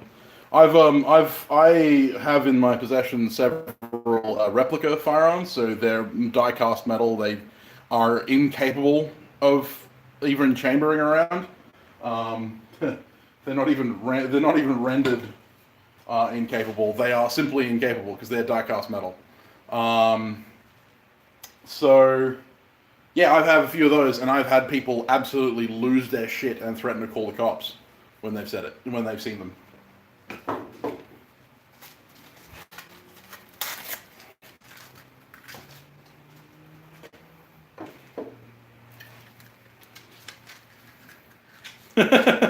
Yeah, the confiscated knives. I saw that one. Did you see the proud Twitter post of the UK Metro Police of all of the dangerous implements they'd taken off the street one day, and it was like a screwdriver and a couple of pocket knives.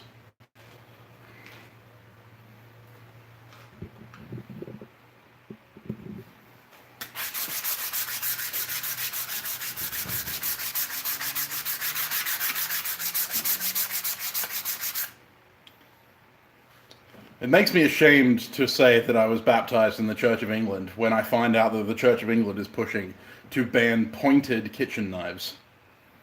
Like, pointed knives in general.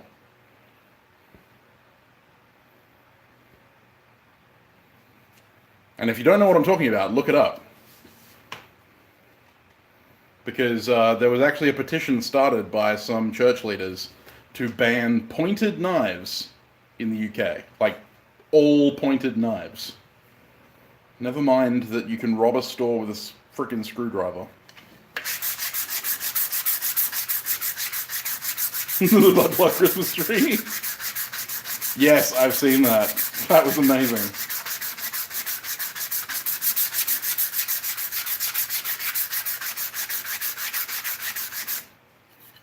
Good evening, Bob.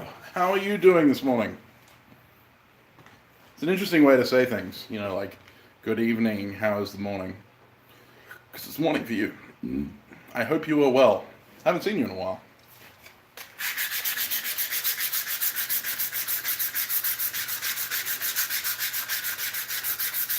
Yeah, no, I mean, realistically, Curiosity, they're not actually that bad. It's like Australia. The gun laws aren't actually bad. They're not as bad as they're made out to be. The big thing is that we publicize the ridiculous stuff because the ridiculous stuff has a chance of getting through. If we're unaware of it, then it could get passed through Parliament really quickly by morons. Because let's be honest, most politicians are morons. So giving light to the ridiculous ideas is a way of us all turning around and going, hell no, do not do that to me. I know how bad it is, Jared.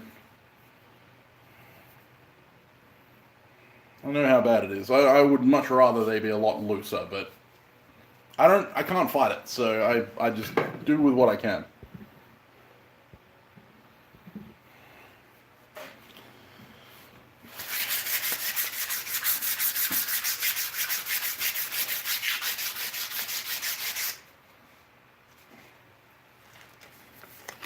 Well, I mean, yeah, that's true, but that's true everywhere, no man. Certain people gain power in the US, owning guns will become a lot more difficult. If certain presidents start making reforms to the Constitution through, what's the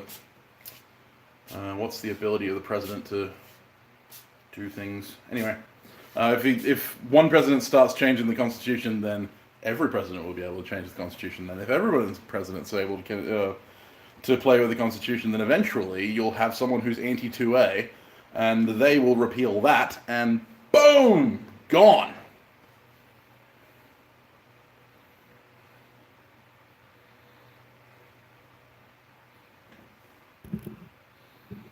Nice! That's awesome, Alan.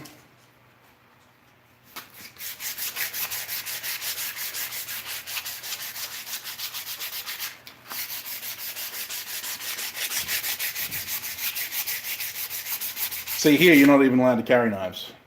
Unless you have a reason. A reasonable reason, which is left up to the police officer that stops you. And if they take your knife off you, and you can prove that you had a reasonable reason for it, they can't give it back to you. They have to destroy it. They will instead pay you for the loss of the piece. Sometimes they won't even do that.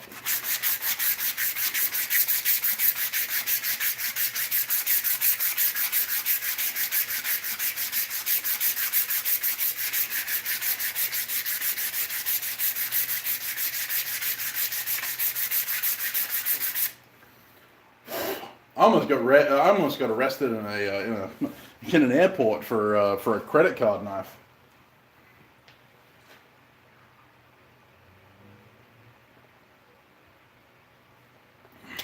How do you put a price to your name on a knife you made yourself? Well, there are a few different ways. Some of them very complicated, some of them very simple. The simple way is to look at similar things made by other makers that have priced their work already, and price accordingly. The more complicated way is to price based on the price of materials, consumables, and your time, and then you give yourself an hourly wage of whatever.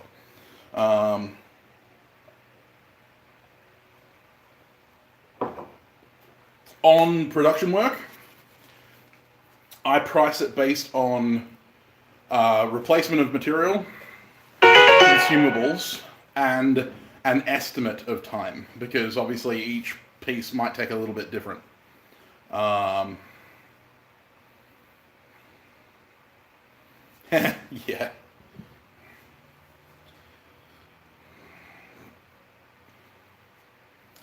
Yeah, the thing is, Alan, is that you'd need to purchase a license. No, you need to purchase a right to acquire, which is $60, and then you need to purchase the licensing abilities. Yes, I did see that, Jared. Sorry I didn't reply, but yes, I did see that, and I will definitely try that in the future. And then you'd have to pay for the transfer fee, and then you'd have to pay for your license application. All up, it's $450 to pay for all of the applications and stuff like that, and it can still get denied at that point. If you are approved, it is a 90-day waiting period before you can have access to your firearm, at which point you can then go pick up your firearm and take it home. But before that, you have to provide proof that you have a safe to contain the thing that meets the standards. You can also, you also have to have a separate safe for the ammunition, because the ammunition needs to be stored separately from the firearm. You can have a safe that has two safes in it, and the top safe is a separate key, but it has to be separately keyed. The same key cannot actually, that kind of stuff. In that case, you'd have to have a handmade knife, a reason to carry it. Yeah, well, the thing is that you'd have to have a reasonable reason, and that would be up to the judge.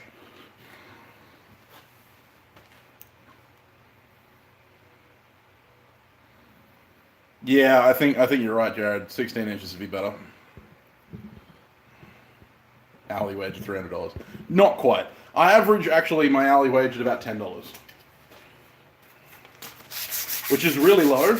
But given that I am an apprentice smith with the ABS, I don't have any kind of paperwork to say that I am of any kind of ability. And I don't have a standing within the community, or I'm building a standing. I'm building I'm building a little bit of a following in the community. I don't have any standing in the community yet. I can't really start asking for $50 an hour on my blades. One day. Anyone else watch Marling Bates? One day. I love that guy. Oh, black powder 50. That'd be nice. Anti-material rifle. Well, I've fired a Barrett M101.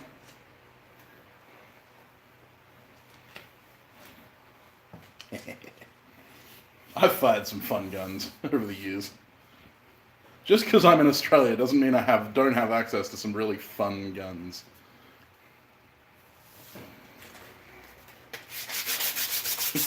Get other flowers.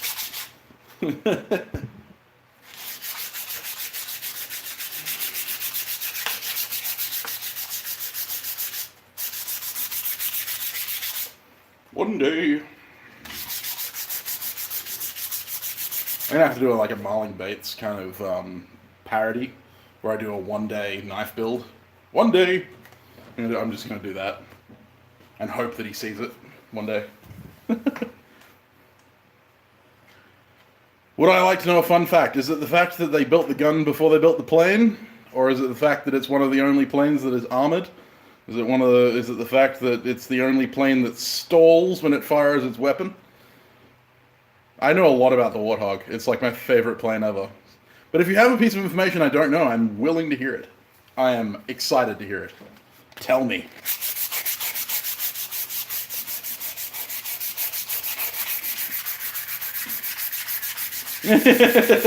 Yes, they built a 30mm XMAU Gatling gun and went, We need to make this airborne. Let's put wings on it. Excellent. I love it. I love it. It's one of the only modern planes that's actually vulnerable to ground fire. Oh, that sucks, Jared. I'm gonna message him directly. Tell him he's a screwball. Hey, show off Jared's fishing hook.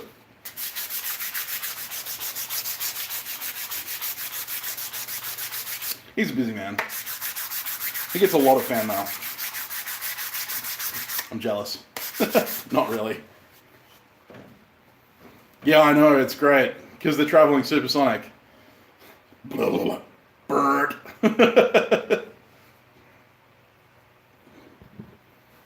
That's not a bad price, Gordon. You could justify, as long as you can justify the price.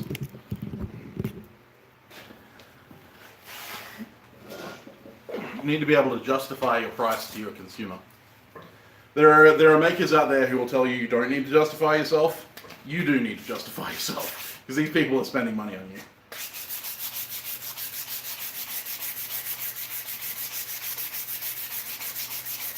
I've had a few people blow up at me when I've told them the price of my knives, and then I've explained to them exactly how I price out my knives. I price the materials for them, I price the consumables like belts, gas, that kind of stuff. I price the insurance that it costs me. I price, my personal health insurance, and I also price them my time. And I break it down exactly how I work out the pricing for them. And normally they walk away kind of going, okay, it's actually a fair price. They're still not willing to pay it, but at least they don't get angry. Yeah, the Burt, it's awesome. I would love to hear that in person. My dad was with the RAF for 14 years. And when he was in the RAF, they released the Warthog while he was in the RAF, and he actually got to go to fly to America because he was a plane technician, and Britain was actually kind of trying to get some Warthogs from America. They ended up not getting any, but anyway, he was one of the crew that was sent over there to have a look at them, and he got to see them used in demonstration, and he said it was the most amazing thing ever. So yeah. Back when the word Warthog first come out. that would have been exciting. And also painful. I mean, at least you got the helmet on. But those 30 cal shells are heavy.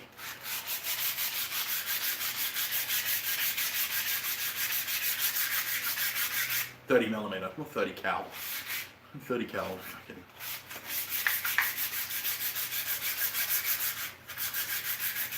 Oh, fair enough, Alan. I have a 40mm Bofors.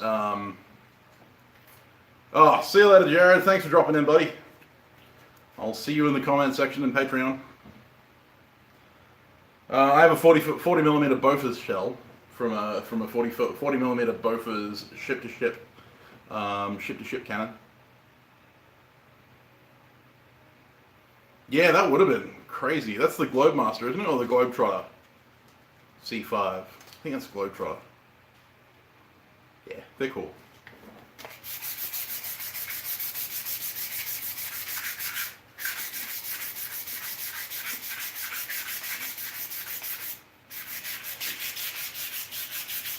Only plane I ever got to sit in was an FA-18 Hornet. Those were the days. Back when I was 15 and I was just over the registered limit for pilots. Sons of bitches. It's only because they didn't want me to blow my head off, but I was willing to take the risk. Apparently they weren't.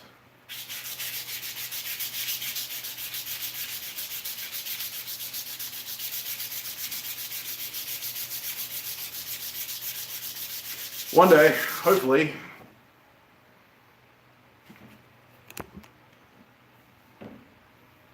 Oh, nice.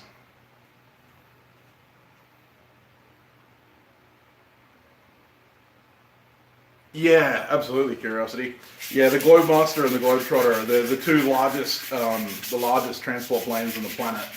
and they are the coolest things. I love planes. My favorite modern plane would have to be the F-14 Tomcat. I just love swing wing. But if I had to go favorite plane of all time, it's the Spitfire Mark 1, because I'm an old traditionalist. I'm also a massive Anglophile, and I'm very proud of my British heritage.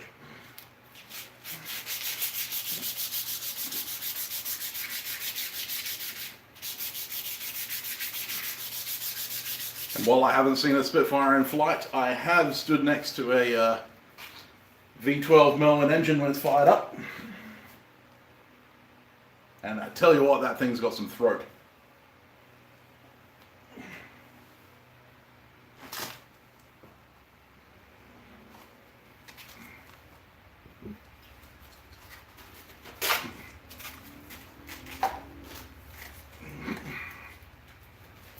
Hellcats in the AC-130, yeah, fair enough.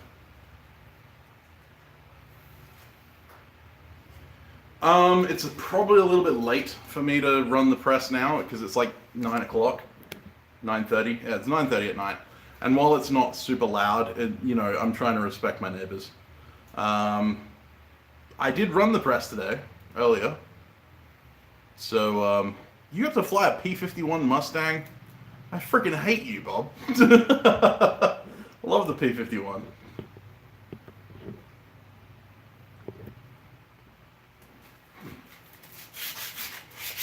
The Tank Busters.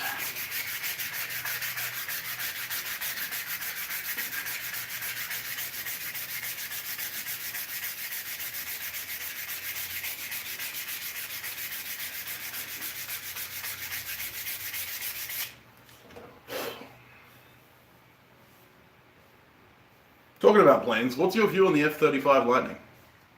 No, I didn't run it on the live stream, boss. I'll probably be running it in the live stream another time. It's getting really hot though, so I'm not sure how long it's going to be before I run it again. But you can always see it running in my videos. If you check out the videos on my channel, I've got plenty of them. I've actually got an entire build breakdown, if you have a look.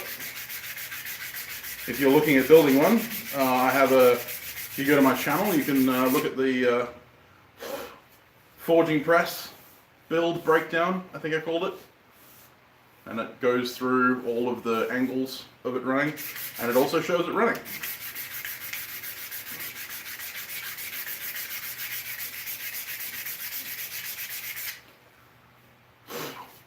Warthog and the Mustang. Talk about two different worlds, yeah, for sure. Cheers, Gordon.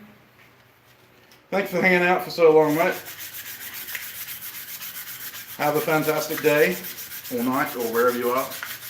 You're in the UK, so I'm not sure what time it is right now. It's probably like the middle of the day.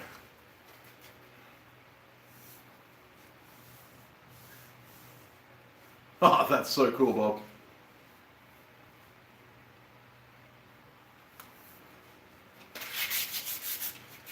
One of my favorite planes for a long time, and it still is to a certain extent, for a different reason, is the old Sopwith Camel.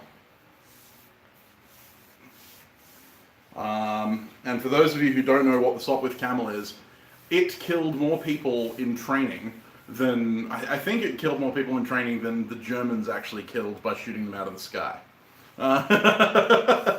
They were the fastest, most agile, and most deadly fighter plane of World War I. And it is said, it could be one of the, yeah, I am displaced American. I'm American born and bred, except that I wasn't born there. And none of my family are from America.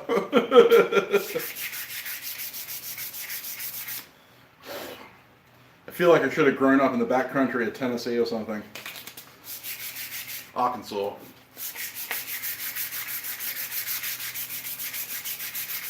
Somewhere in the South. My bread doesn't come from there either, no. That's true. My bread comes from down the road.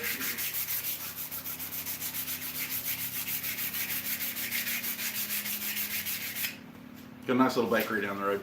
They make awesome bread.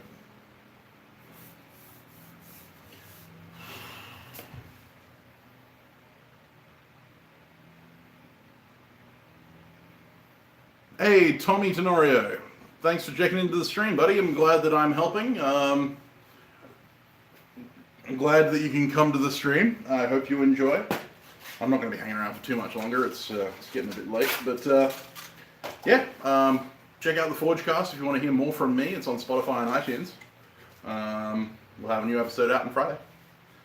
And that's got all kinds of information. You probably already know that, though. Nice. Curtis, Jenny. Cool. We have an entirely refurbished black cat.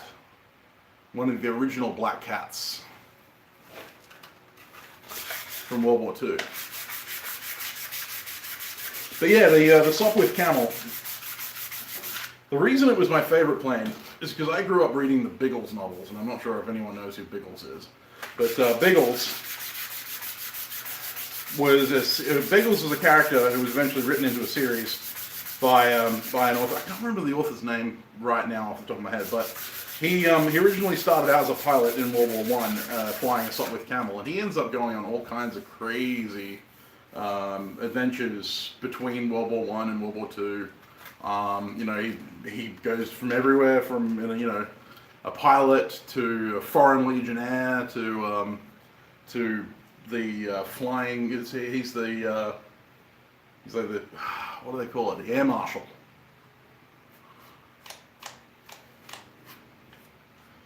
That's it, Alan. They're friggin' amazing. The Sopwith Camel. The problem is that it had the most powerful engine of any of the World War I planes, but it didn't have a throttle. Like it had two speeds: stop and go. And so in order to make the thing fly, you basically had to constantly throttle in and out, going start, stop, start, stop, start, stop to keep your speed. So you can imagine, you're wanting to slow down, you've got to just basically turn the engine off mid-flight, and then suddenly just kind of turn the engine on again, turn the engine off, turn the engine on, turn the engine off. Takeoff sounds amazing. If you look up Sopwith Camel takeoff, they've got a few Sopwith Camels that still run, and you can hear them. They kind of go as they kind of slowly get up to speed because they have to spurt the engine, and it's fucking amazing. But yeah, it was really agile. It could turn on a dime, and so nothing the Germans threw against it, the Albatross or the Fokker F-150 or the Focke-Wulf, none of them were fast enough or agile enough to keep up with the Sopwith Camel. But it was also a bastard to fly and killed a lot of people in training. Because learning to fly it was apparently a real pain in the ass. But yeah, Biggles originally flew a Sopwith Camel, and I was obsessed with Sopwith Camel for a long time. And we actually have a Sopwith Camel at the Australian Air Base, the Australian Air Museum here in Perth, and it's amazing. I go there and I look at the Sopwith Camel every time I go. That's where I've also heard the V12 Merlin engine fire ups, because they have a Merlin engine there and they fire it up on weekends. They also have a Cheetah, a radial, it's an 24-cylinder radial from a bomber. I can't remember which bomber, but yeah, Cheetah radial engine. That thing's beast, huge.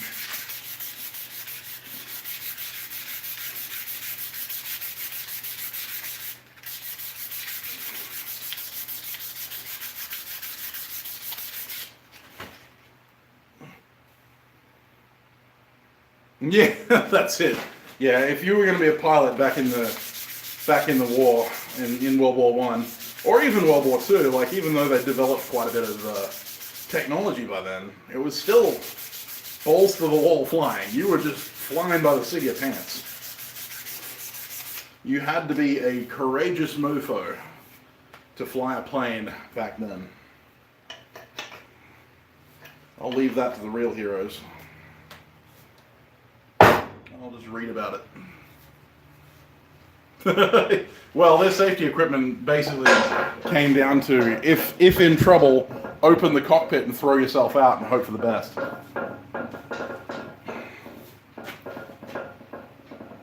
In World War I, they didn't even have parachutes. Hey, Curtis, how you going?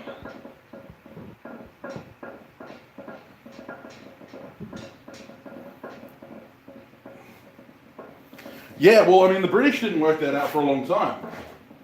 The early British planes actually had that problem, in that they actually shredded the props. The early World War One planes, in the very beginning of the World War One, they didn't even have pistols. They threw bricks at each other, and then they kind of went to rifles and pistols, and then they went to tail-mounted machine guns, and then they finally went forward-mounted machine guns. And both the Germans and the British were using forward-mounted machine guns, but the British had a problem in that half of their planes were falling out of the sky during gunfights because they were shredding their own props. Until the Germans crashed a Fokker triplane in Britain. They actually crashed it on the shores of Britain, and they pulled the engine apart and they found the timing mechanism which allowed the machine gun to time itself with the prop, so that the rounds would only fire when the prop wasn't in the way. And it wasn't until they made that discovery that the British developed that, and they put that on the Sopwith Camel. Bricks and insults. That's right. They actually one of the most brutal things of World War One was they developed darts, and they were just pure steel darts filled with lead, and they would drop them on houses. That was the original bombs. Like, you know, they didn't have bombs. Like, they'd throw grenades occasionally, but yeah, they basically developed flechettes. Yeah, basically flechettes, or fléché, as the French would say. Fléché. Anyway, yeah, and there was actually a lady that was killed on the toilet by one of those fléchés. She was reading a newspaper or something on the toilet, and a fléché came through the roof and through the top of her head.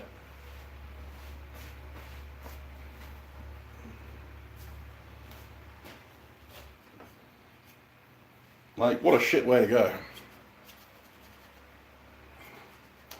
Yes. Funny story about helmets in World War One. Did you know that when helmets were first issued in World War One, because they weren't issued before then, when tin helmets were first issued in World War One, the reports of head injuries went up.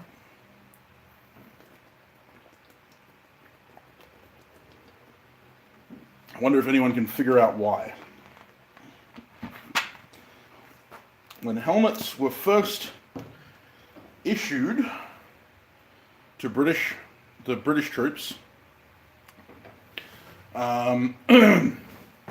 the reports of head injuries actually went up. Yes, this is history hammer time, indeed.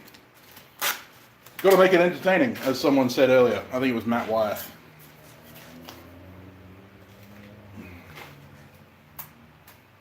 No,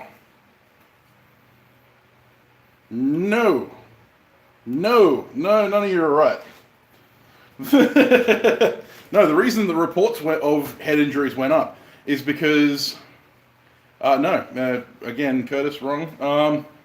No, the reason the reports of head injuries went up is because people are actually getting injured and not killed.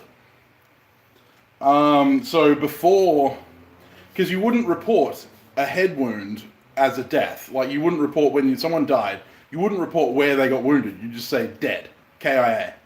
So everyone who was getting hit in the head by flying mud and, you know, various debris from the bombings, anyone who was hit in the head died. So when they issued helmets, people weren't dying, they were getting injured. And so it was being reported, because you'd report field injuries, you just wouldn't report how people died, you'd just report that they died. And so they actually were concerned for a while when the British Admiralty originally started issuing helmets. They were worried because suddenly all the reports were coming in like people were getting injured. What the fuck's going on? Until they finally realized that, oh, these people that would have been dead aren't dead because of the helmet. They've just been injured instead. And yeah, while the helmets were actually, you know, like some people believed that the helmets were bulletproof, they were actually issued to shelter against the flying debris from bombardment. Because obviously when you bombard things with shells, throws up giant clods of dirt and rock and stuff like that, and that all comes sailing back down to Earth and claps you in the head. And you had a lot of people dying from rocks flying in the air. I always found that very interesting. That little snippet of information. Ooh, Kyle just uploaded a new video. Nice.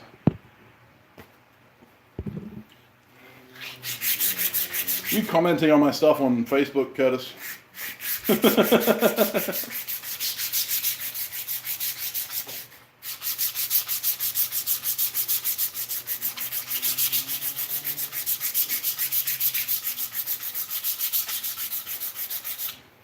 Neither gaming nomad. They both weigh a pound.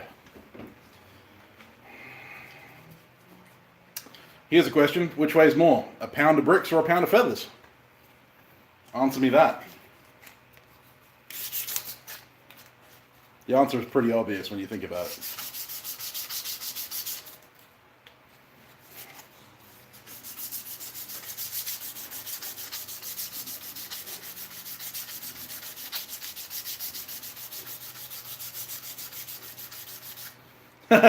Alan got it.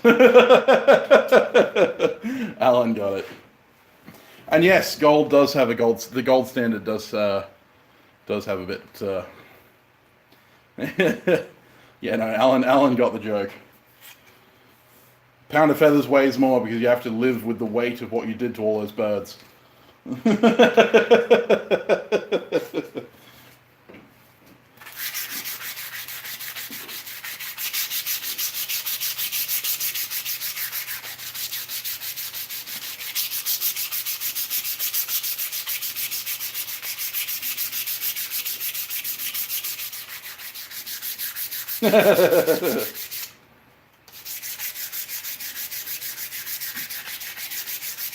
Well, that's fair enough, Nomad. If you're eating what you're shooting, that's good. I am very pro-hunting. I am not pro-trophy hunting. I am pro-hunting. I don't like trophy hunters. It's just me.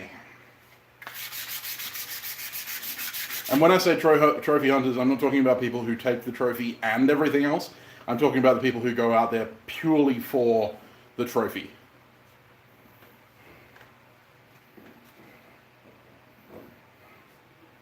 Motorcycles. God, I love you, Alan. You're awesome.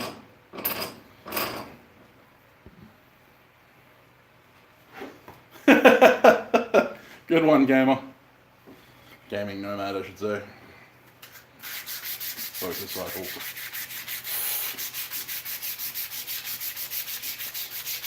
This is the last handle.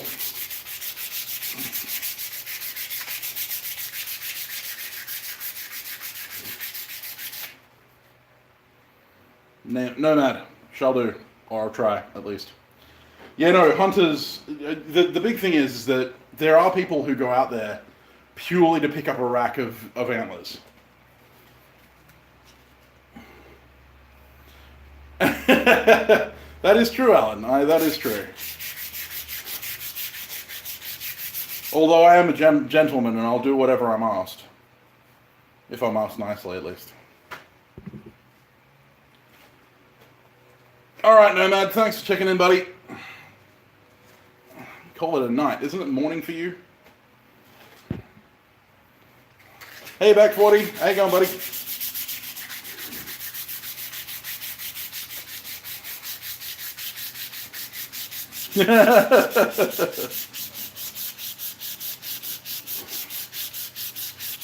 Eating what you kill before you shoot it. Well, I mean, yeah. Yeah. Suppose you could eat sashimi and then... Oh, right. Fair enough. Well, have fun at work. And I will see you in my next live stream, whenever that is. Or in the comment section of my next video, whenever that is. Probably tomorrow morning, if I remember. Kind of shooting on the fly at the moment, as it goes.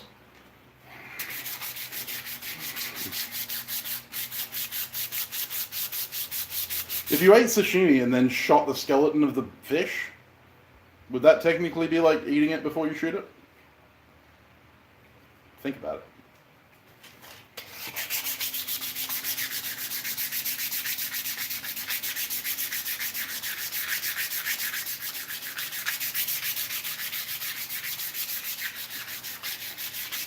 That's alright, Back 40. I'm not going to be around for much longer. This is the last handle.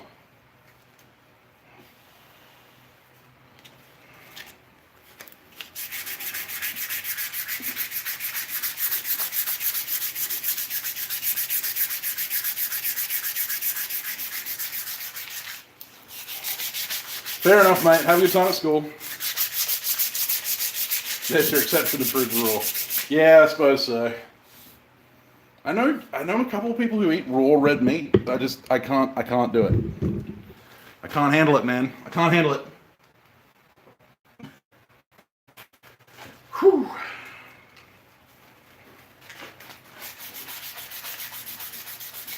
But then again, beef tartare is raw meat.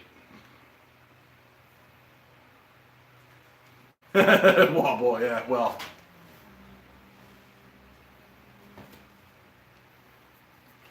Hopefully you did okay, Alan. Hopefully you didn't just kind of skip through it and accidentally mess it up. I'm sure you'll be fine. See you back, buddy. Just scare the meat with a flame. Yeah, well, you know, I'm all for a steak, but just like raw. Yeah, nah.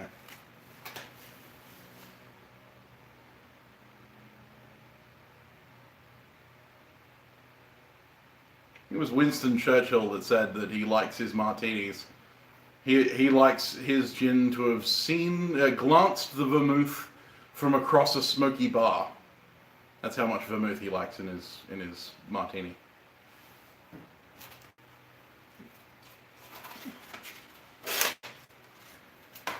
And that was the man who drank like 24/7.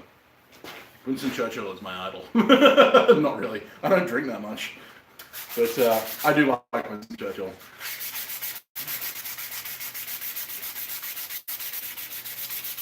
He was a character.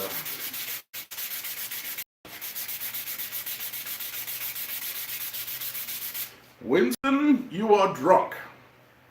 Yes. But in the morning I shall be sober, and you will still be ugly. Direct quote from Winston Churchill to a woman he was talking to at a party.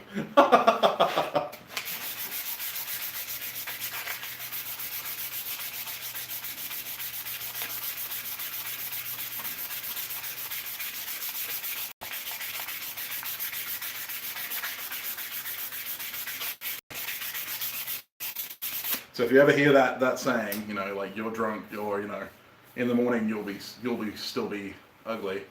Yeah, that was Winston Churchill. Thanks, boss. Cheers, mate. Ah, fair enough, Alan. Well, that's good. 80's good. That's a solid B.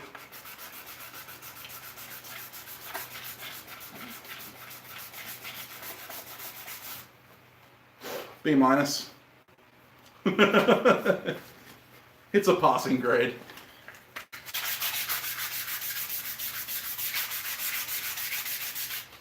Then again, if you were in Australia, that would be a B plus. Hell, you're from the south. Well, man, I mean, I must be from the south. Because I love to deep fry things. My wife doesn't let me deep fry things half as much as I should. Although, how much I should is debate. Most days I can't work out whether I'm from the, it is the Samaroo bouncing on his chair.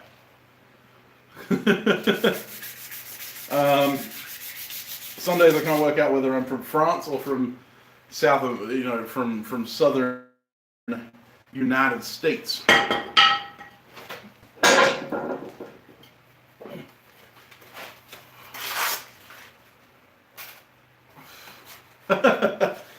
I think you'll be alright, Alan. I have faith. I don't have faith in much, but I have faith in you.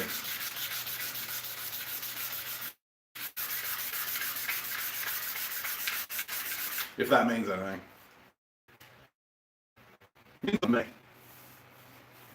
Thanks, Curtis. I have deep fried bacon. I need to do that, apparently.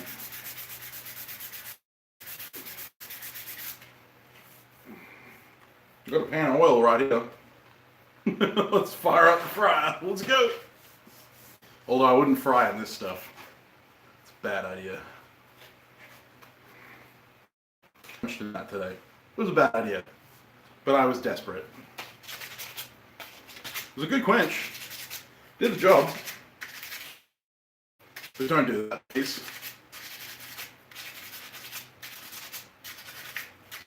going crispy bread it. Oh, yeah, fair enough. Well, I'll definitely keep that in mind for when I next have access to somewhere I can fry. When the wife ain't looking. Next time she goes on holiday, I'll be waiting a few years.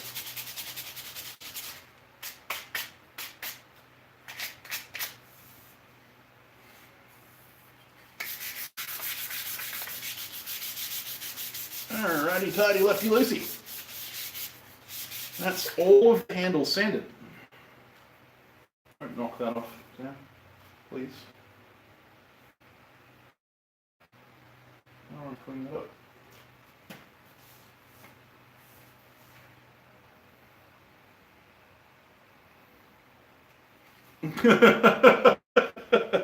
Fair enough. I have anxiety. My resting heart rate is 110 beats per minute. I should be dead, but I'm not. Cool, so for those of you who weren't here for the early parts of the stream, there are all the hammer handles that I just did. And hex hawk handles. 3 hex hawks, 9 hammers, 12 in total. I'm buggered. I forged today and I did handle work and oh my god, I am so freaking tired. Back at it tomorrow. More grinding. Gotta take a wire wheel to those hammerheads, get them all shiny. Deep fried Coca-Cola. Super thin cut pork chops. Oh, that'd be nice. Deep fried ice cream's awesome. Fried ice cream's wicked. It's a popular dish in Chinese restaurants here in Australia. Freaking amazing. Tried deep fried Mars bar once. It's a Scottish thing. I didn't like it. I don't know. Normally I'm a fan. I wasn't a fan. I was very sad. It's very sad. I'm going to jump off. It's been 2.5 hours and I am buggered. I need to go have a shower and kind of chill before I go to sleep. And then get up and do this again tomorrow. I'll be uploading a video to my Patreon. I'm doing daily videos for my Patreons.